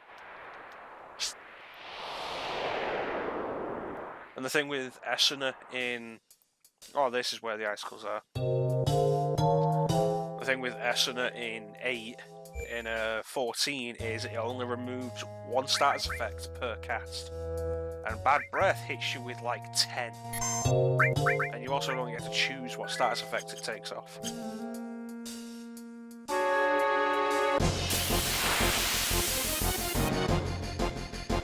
To get Bad Breath, you normally have to manipulate them. Interesting. Is Bad Breath an enemy skill on this?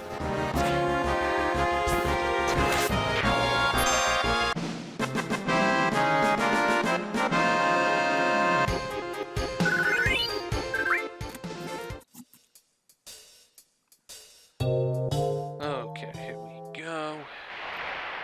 And back around. This one specific area always reminds me of there's an area in 10 where you're going through a snoring cliff. It always reminds me of that. I think you find a sphere from Raska's pilgrimage there. Was that another limit break for Bulbasaur? Yes, it was. Hellmasker.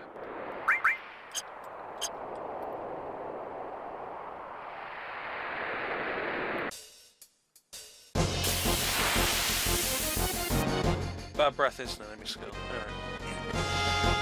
So, the Icicle is an enemy. And this is not a bad place for E for it, actually, but no, Mario's been silenced.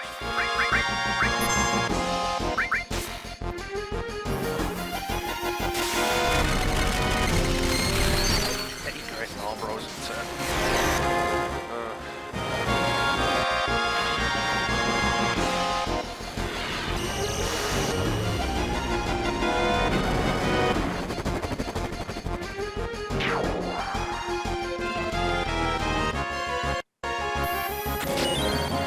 How many of us are dead? Oh no, we're all okay.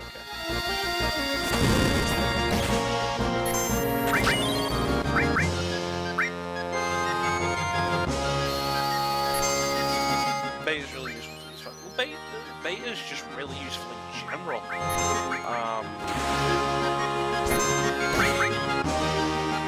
I mean, it's... I think it's not an elemental. It hits everyone on the field, hits all the enemies on the field, and has a really low cast cost. A really low MP cost. So that's why it's like, if you're gonna get it, it's worth grabbing it when you first go past the, No.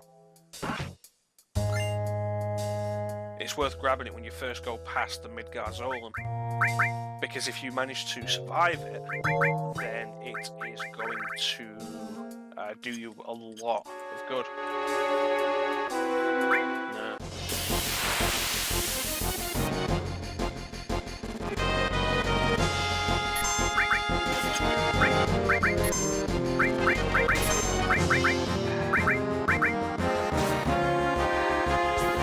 That said, another really good enemy skill that a lot of people don't really pay much attention to, Magic Missile.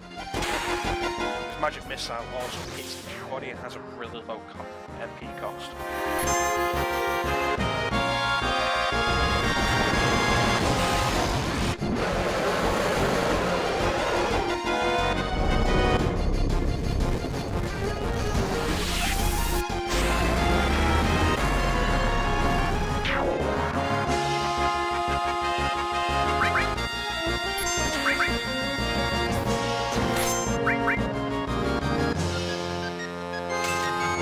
Camera turns like that, the ice goes back to crack and the fight's done.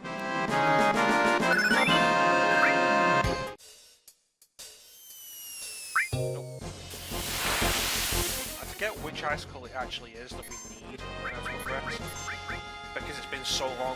I don't think I've ever not broken all the icicles. Like, why wouldn't you? I mean, if you, I guess, but that was speedrun. That was speedrun this game.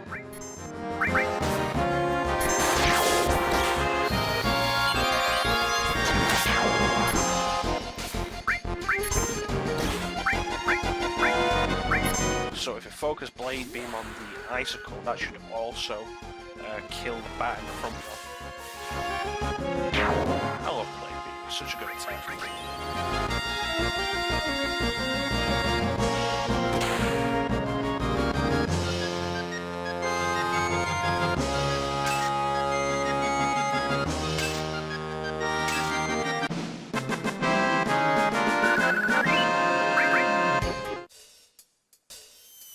And just one more. Magic Breath's pretty decent as well. Honestly, I don't really bother with the enemy skills because of how much trouble it is to fill them up.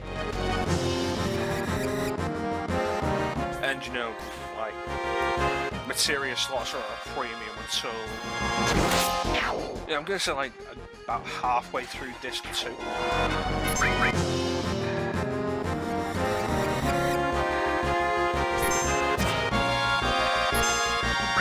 Oh, we can see Mario's new limit break.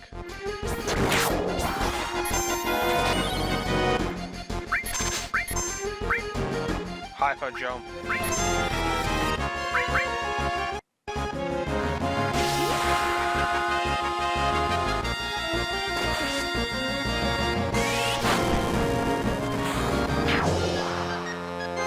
Because Mario is actually our resident Dragoon for this game.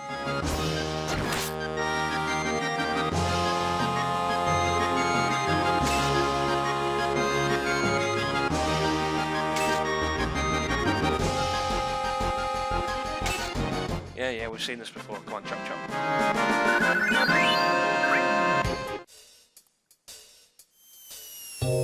No. Mega Elixir.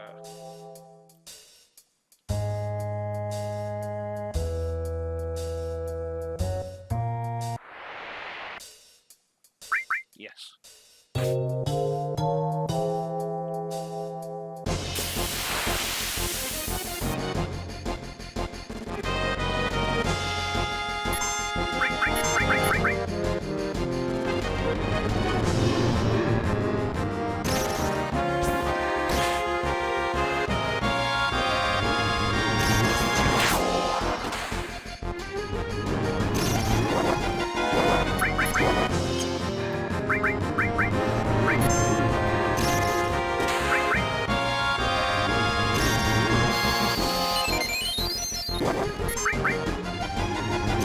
Big Garden White?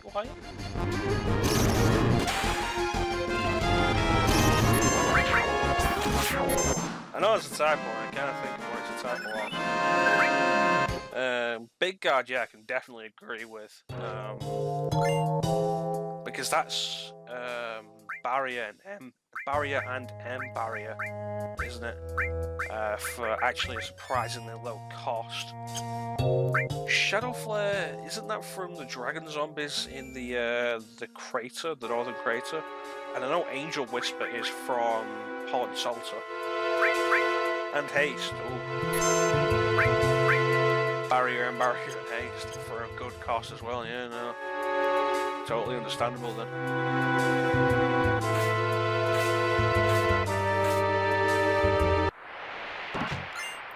Enhanced Sword.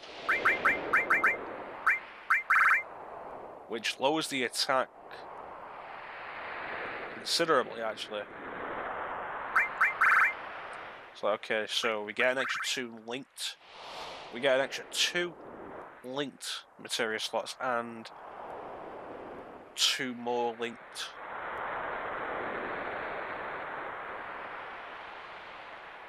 But I don't think that's really worth it, honestly. Get Shadow Flare from Ultimate and Ruby weapons. Yeah, that's fair enough. You know, I don't recall Ruby ever actually using it.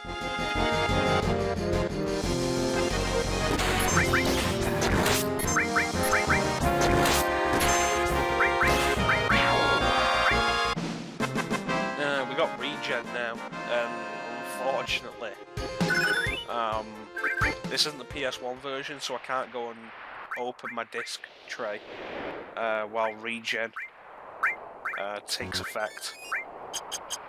You remember that? If you cast regen and the battle ended, if you open the disc tray, the end of the battle wouldn't actually load, and it would just keep regenning you.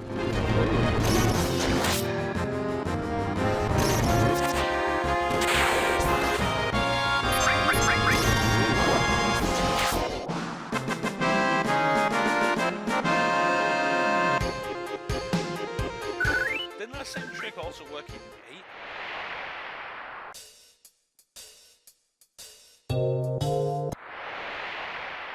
I think this is the last fight sequence.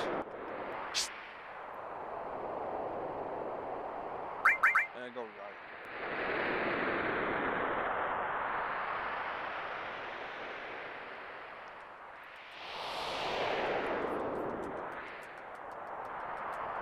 Alright, let's go.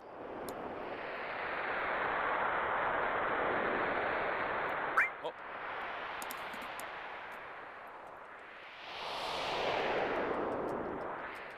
Yeah, the Schizo fight, which... nasty. And then Genova Death not actually that long after that, if I remember rightly. Like, the previous two fights are built up pretty well. Yeah, that is not telegraphed anywhere near well enough that is actually a heel spring. But yeah, if I remember rightly, like, the Genova Death fight just kind of happens. As opposed to the Genova Birth and Genova Life fights, which, you know, are preceded by some kind of event.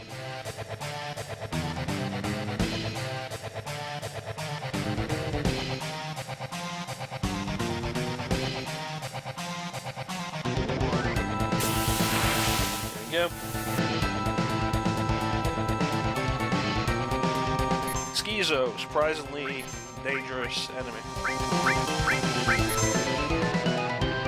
I mean, just look at that damage output. Throw the hammer out very quickly, just for the sake of it. 18,000 on one head. I forget which head cast. Nice.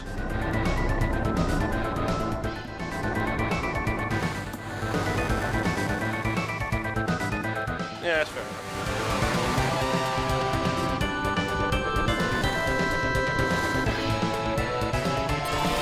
But we get the Neo-Bahamut materia from around here. Like the Whirlwind Maze.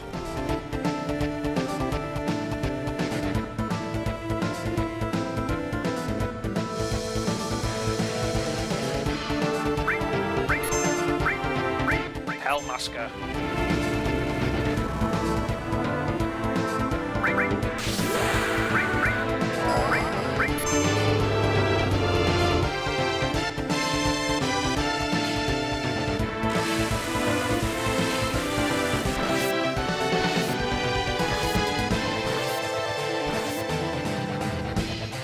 Doesn't look that much damage, but hitting 5 times really does really well.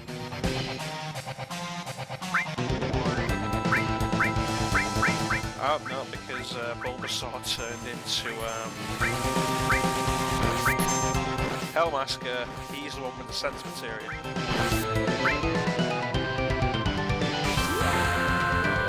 Alright, let's focus on this fight actually.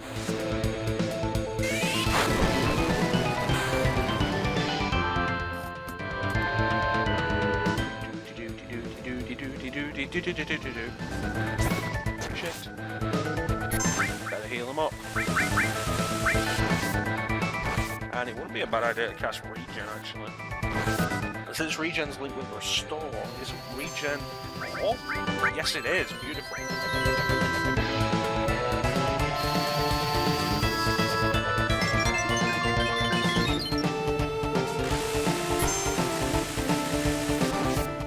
have an attack like this.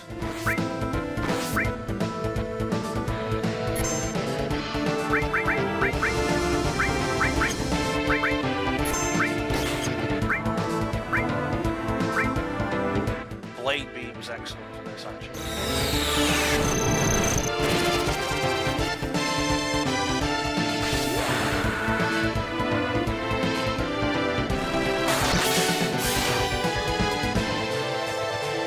Barrier is probably not a bad idea as well.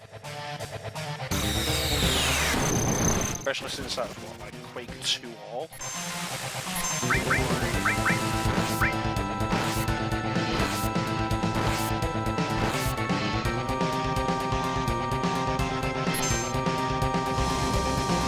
Oh, god damn it.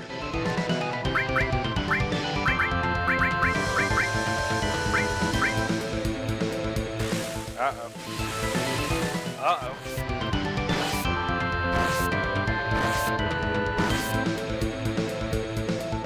Might as well put this on fast forward because this ain't going anywhere.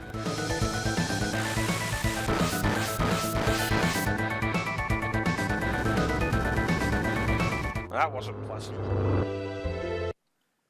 Jeez.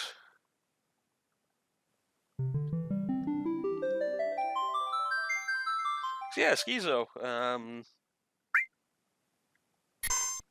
kind of a dick. Is there anything I want to move off Bulbasaur, actually?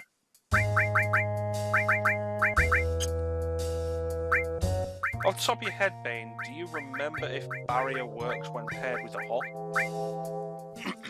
In fact, you know what, it doesn't really matter. I'll swap Fire and Barrier around. Because I'm not going to be using Fire with Ore in this fight anyway.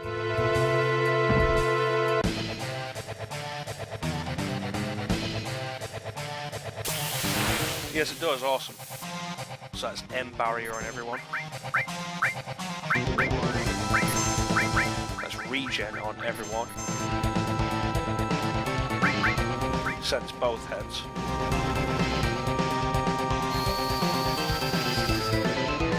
And then throw haste on. It's been a while, actually. We've gotten this far without really throwing Bust out seriously.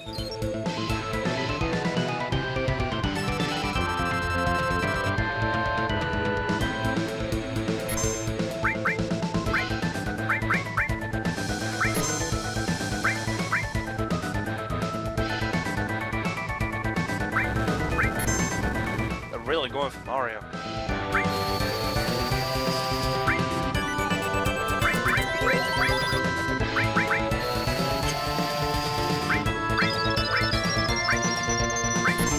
Boost it again because M Barrier is actually kind of awkward with that. Sends the other head.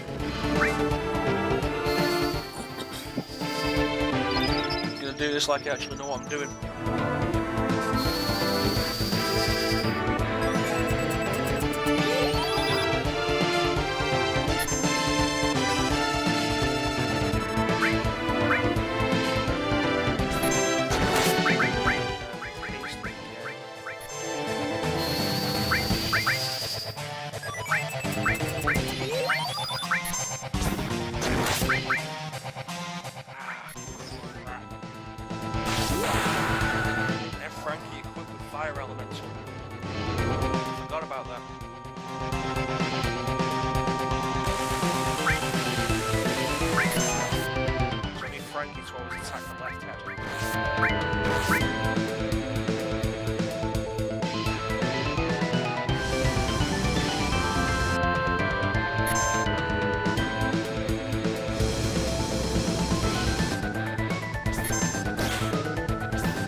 Final Fantasy X is how you can just see the turn order fully. And it really works that way.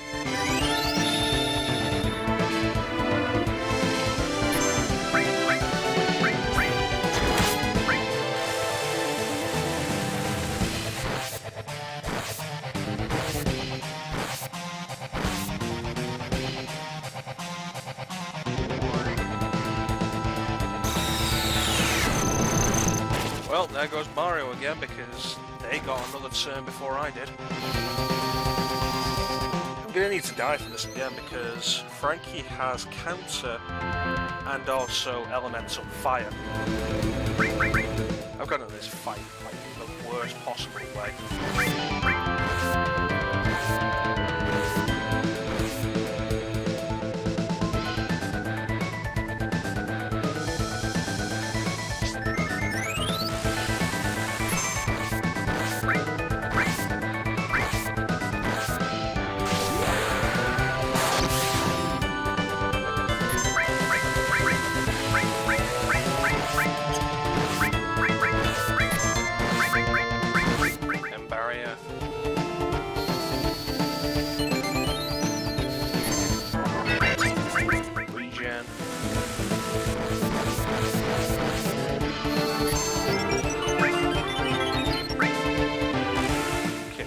Close with the right head.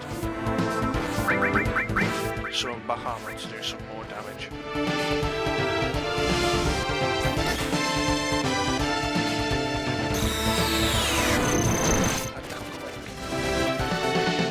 That's 3 turns Schizo just had before I got to actually swim Bahamut. Pushing it.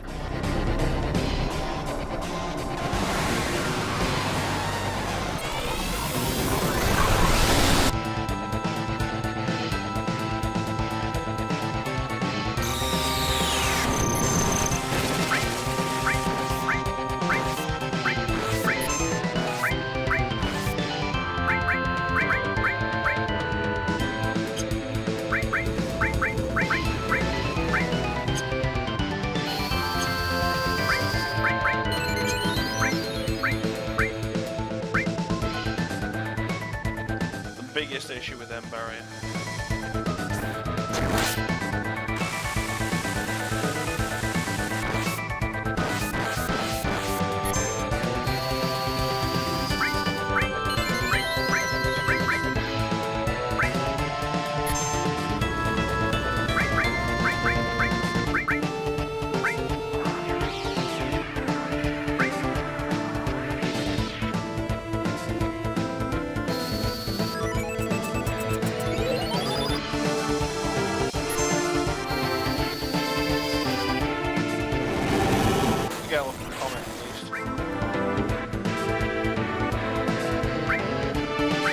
Right head's dead.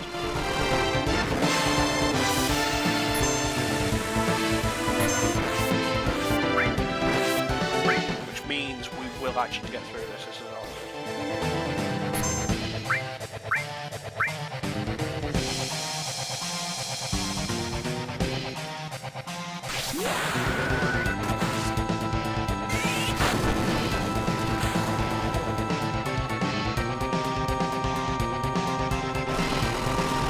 Yep. I went into it really badly and I came out alive.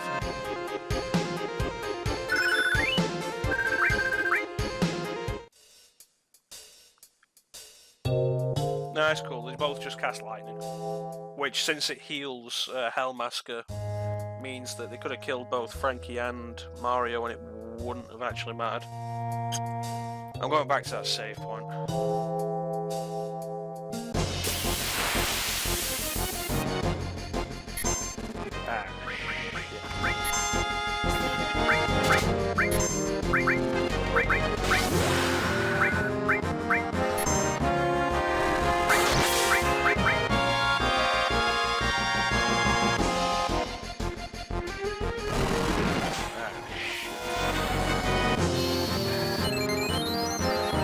That's like the worst person to cast Cure 2 on. Now I remember Dragon Force is actually a skill.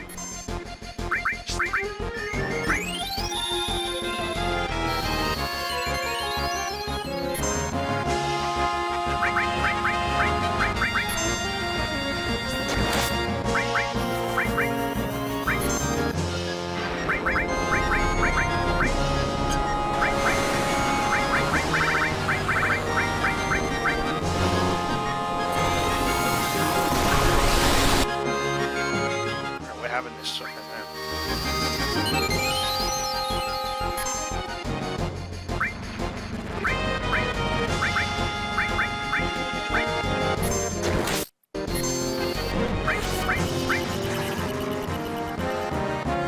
Wonderful.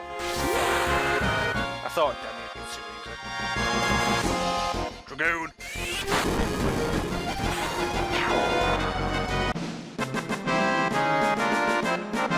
You're in trouble with dragons? Send in the dragoons. Ooh, dragon armlet.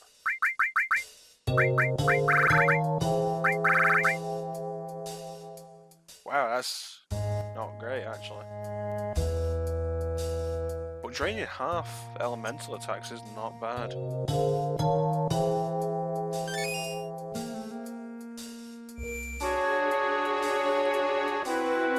I appreciate your advice there, Bane, but after I got Frankie back up, it wasn't actually really a danger. Increases defense and magic defense.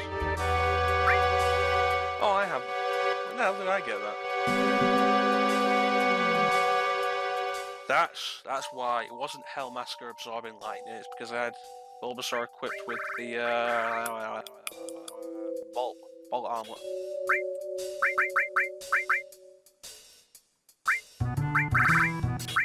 Alexander.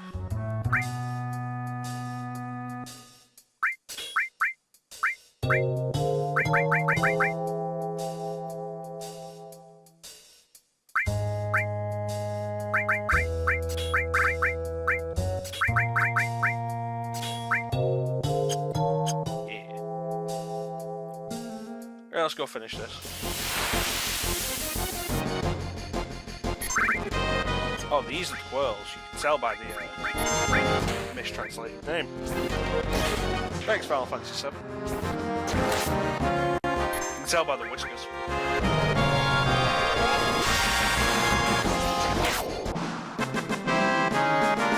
Alright, let's get into the Whirlwind Maze and... yeah, we've got like 45 minutes. Could I? Actually, no, I probably won't be able to. And honestly, it probably would be a good idea if I didn't, because there's a long cutscene before this whole sequence ends.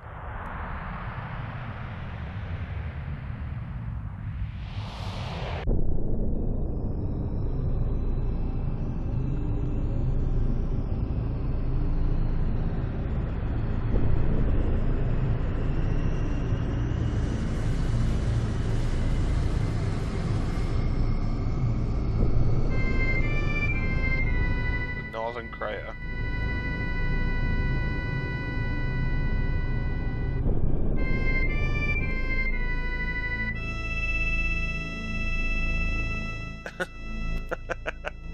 You know, I was actually a little concerned about that happening to me right then anyway. But like I say, once I had Frankie back on his feet and I got the heal on everybody, I was pretty comfortable with the fight after that.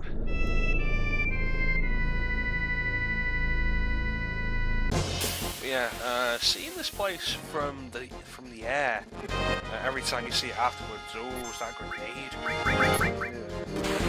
But yeah, seeing this place from the air, like pretty much every time afterwards, really undermines the sense of skill in this place. Well, I'm glad he only attacked one of us. Am I out of Phoenix Downs, actually? I'm out of Phoenix Downs. Well, it was a good run, Mario.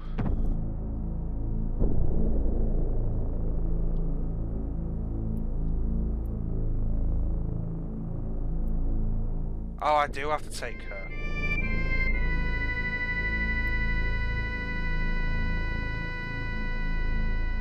Damn it.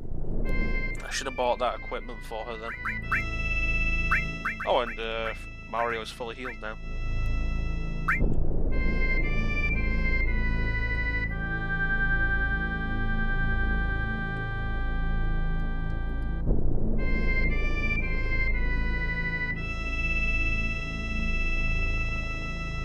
I'd completely forgotten about this. Which is irritating because now Tifa... It's either... We're not getting anything off that. That's really the only option we have.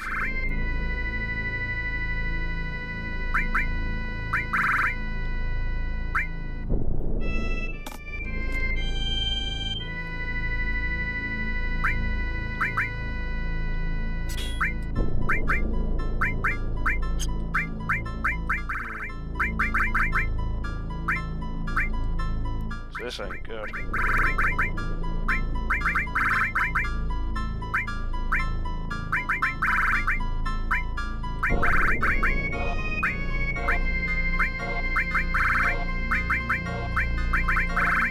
Better make her my buff.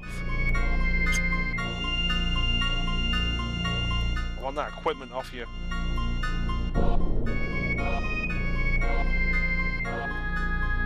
So this is where the whole reunion plot just kind of dies because...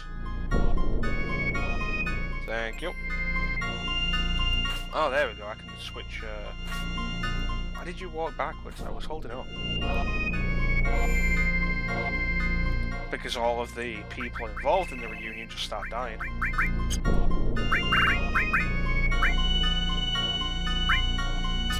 Yeah, you put that on.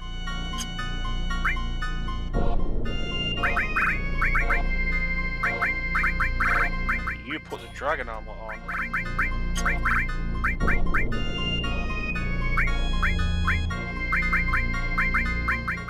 Lightning.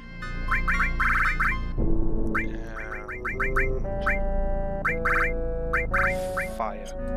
Alright. Now put Bulbasaur back in the party. Save it. Alright, is there another save point here before the really long cutscene that will end with us having a save point when we get the high wind, I think it is? Because we've got 40 minutes and I don't think we're going to get out of Junon before those 40 minutes are up. Because otherwise I'll just call it here for Final Fantasy VII. Do you remember Bane? That's all.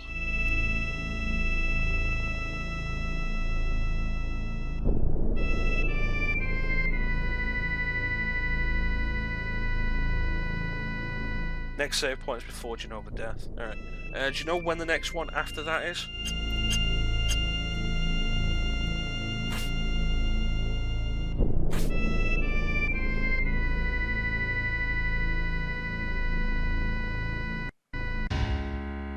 Oh, Shimmer theme, I've missed you.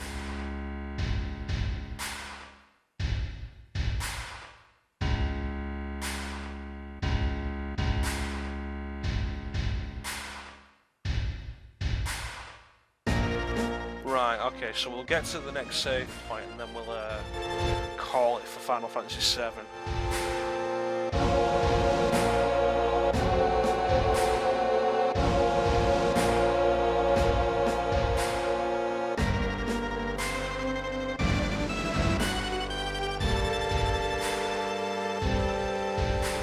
So, it's pretty impressive that all of those people who could barely speak or walk have made it this far.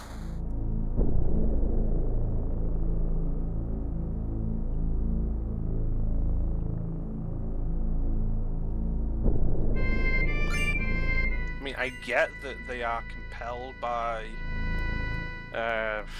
you know, the experiments that were done on them, but the fact they actually made it this far in is impressive. Hey, look how many of them there is.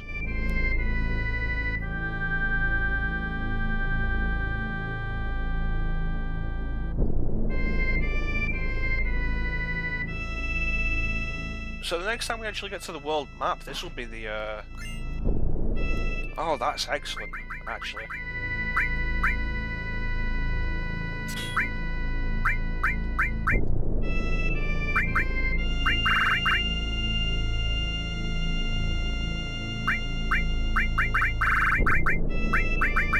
The next time we get to the world map, this is the theme that I'll be playing.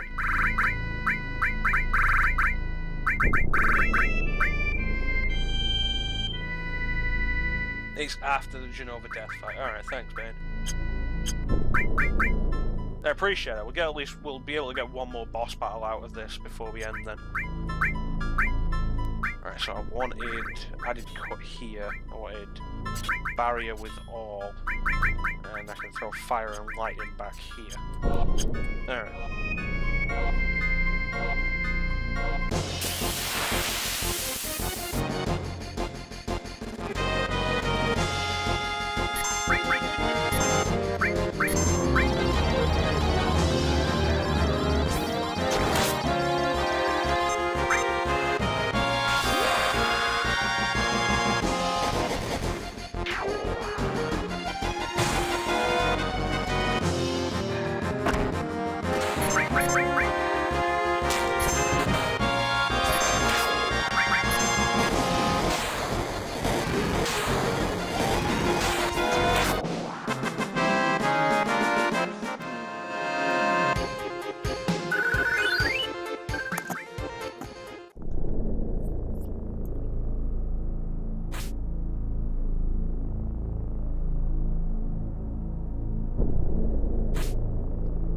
Yeah, I still think it's crazy how many of them eat it.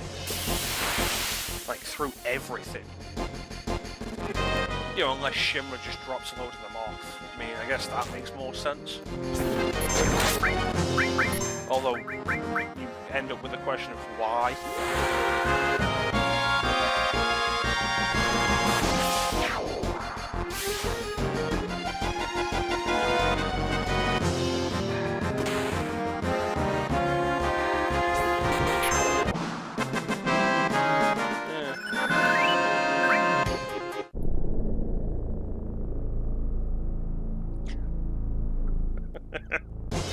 Oh, babe.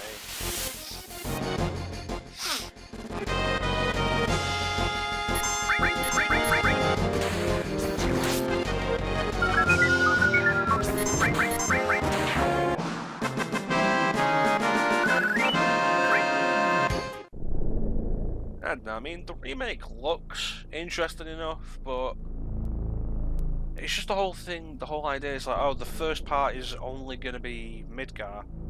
And they could have expanded it all they want, but you still run into the issue that that's like 10% of the game, if that.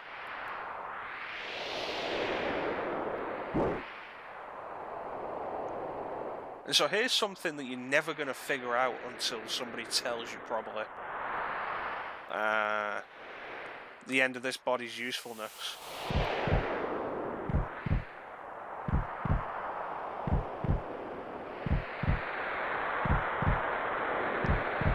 This is the reveal of what we've been chasing.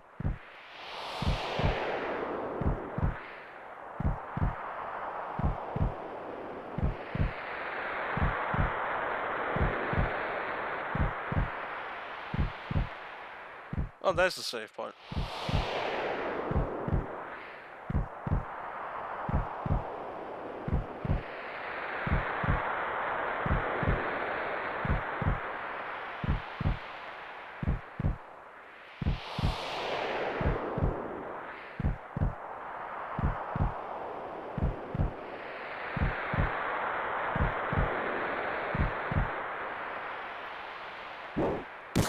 There it is.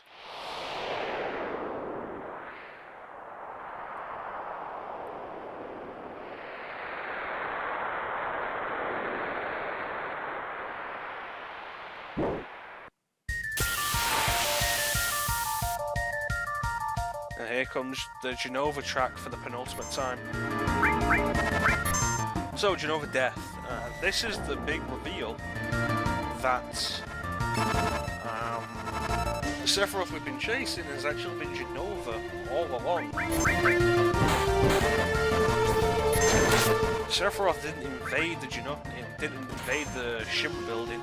Genova broke out of its containment, took Sephiroth's appearance, and has basically been making its way to Sephiroth the entire time. We haven't actually seen Sephiroth since the flashback.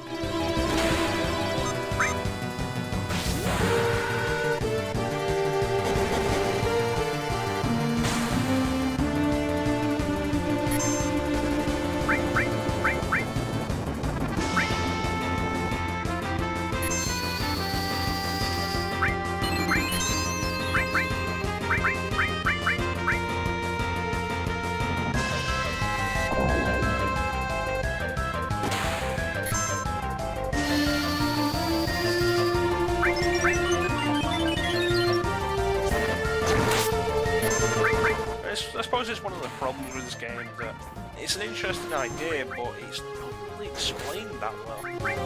That's what's happened.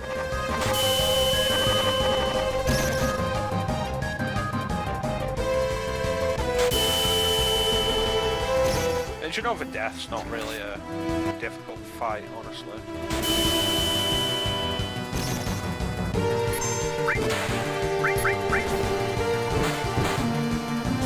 Just sit back and appreciate the Genova theme for the second to last time.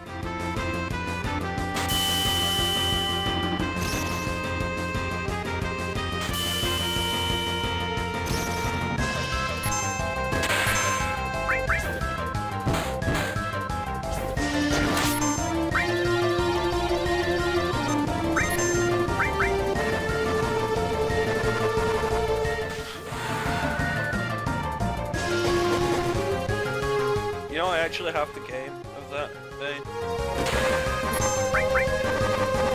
I played all the way through it when I was a kid.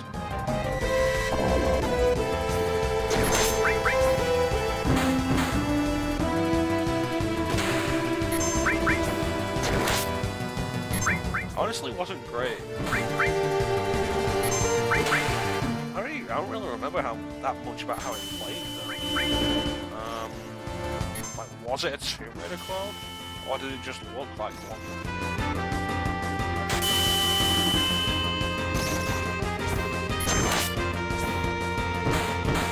Is he even using? Yeah, might as well. Oh, Ghostbusters 2? No, I was talking about the Mummy. It's what, pretty sure it's what Imhotep carves into the sarcophagus he was entombed in.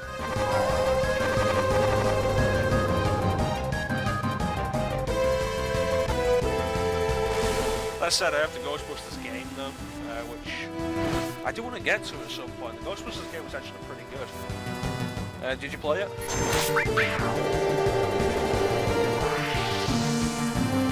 There's Genova Death.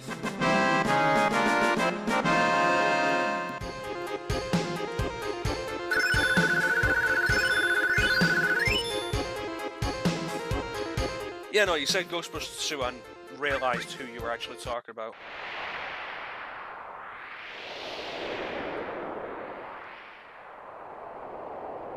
It is being remastered. Not sure if I'm going to bother with the remaster though. As I do have the original on PS3 and it is actually backwards compatible on Xbox One. So if I can grab it cheap on Xbox, I might actually just do the 360 version.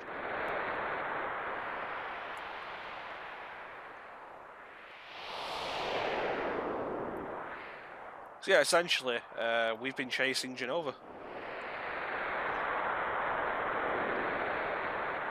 In the call after a save. Alright, that's fair enough.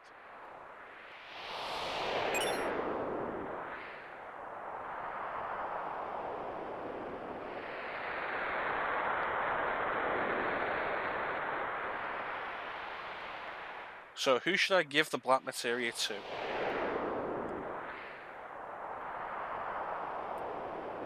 if I have to take Laura with me, usually I end up giving it to either Bulbasaur or Buttercup. Because, like, these both seem like reasonable choices. Wouldn't give it to you, wouldn't give it to you. You're not that bright, and neither are you.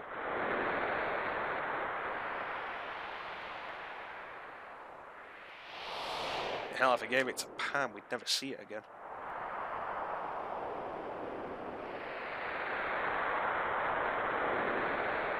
Yeah, I'm going to give it to Roy. It's weird that they give you the choice for this, actually. Because it means nothing beyond, like, one line of dialogue.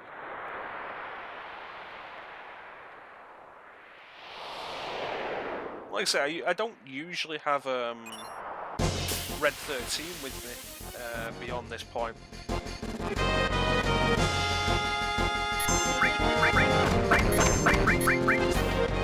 So he's pretty responsible. I usually consider it a smart idea in universe to give it to him.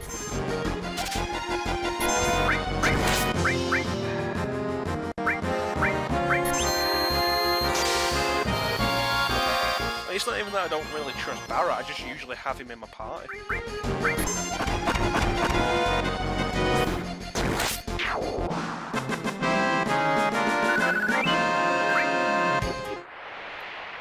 So who do I usually have? I usually have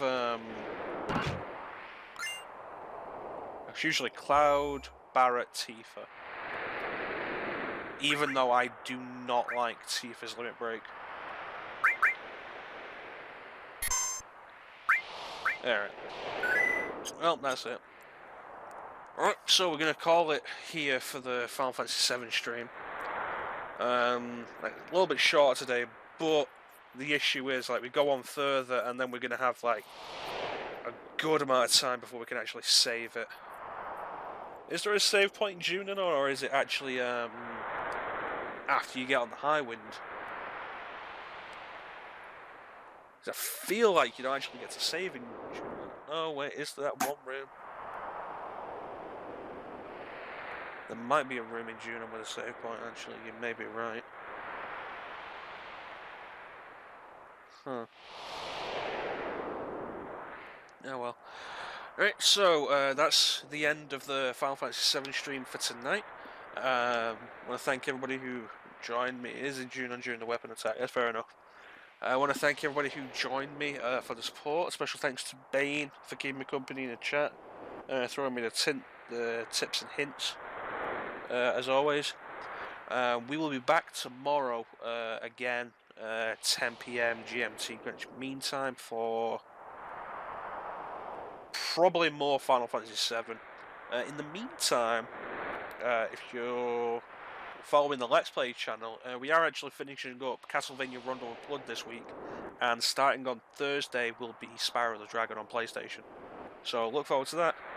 That should be fun. That is actually fully recorded now.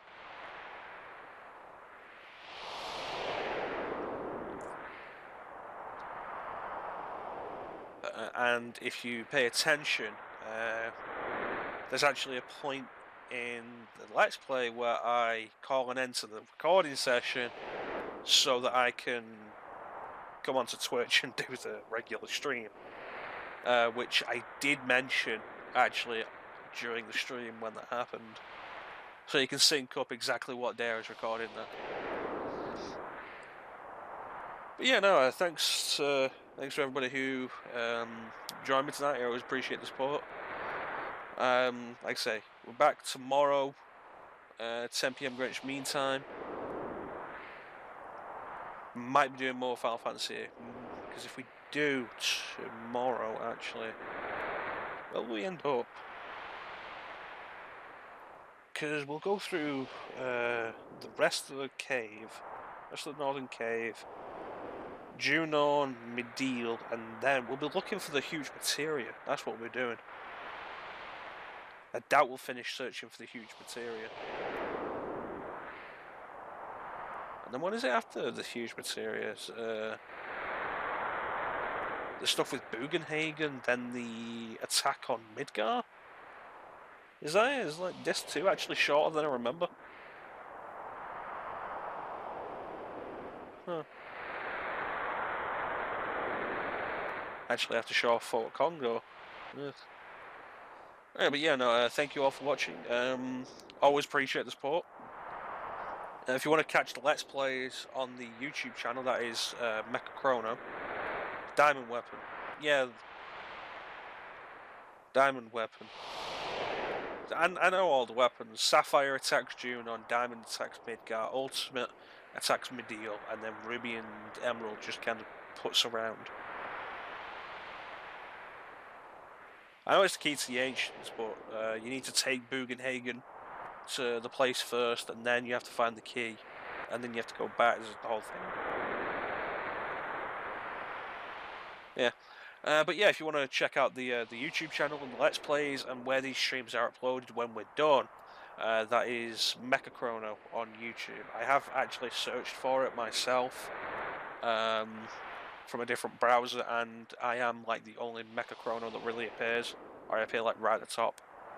So if you want to come and check out the Let's Plays, I always appreciate that. But otherwise, thank you all for watching. Have yourselves a fantastic night and take care.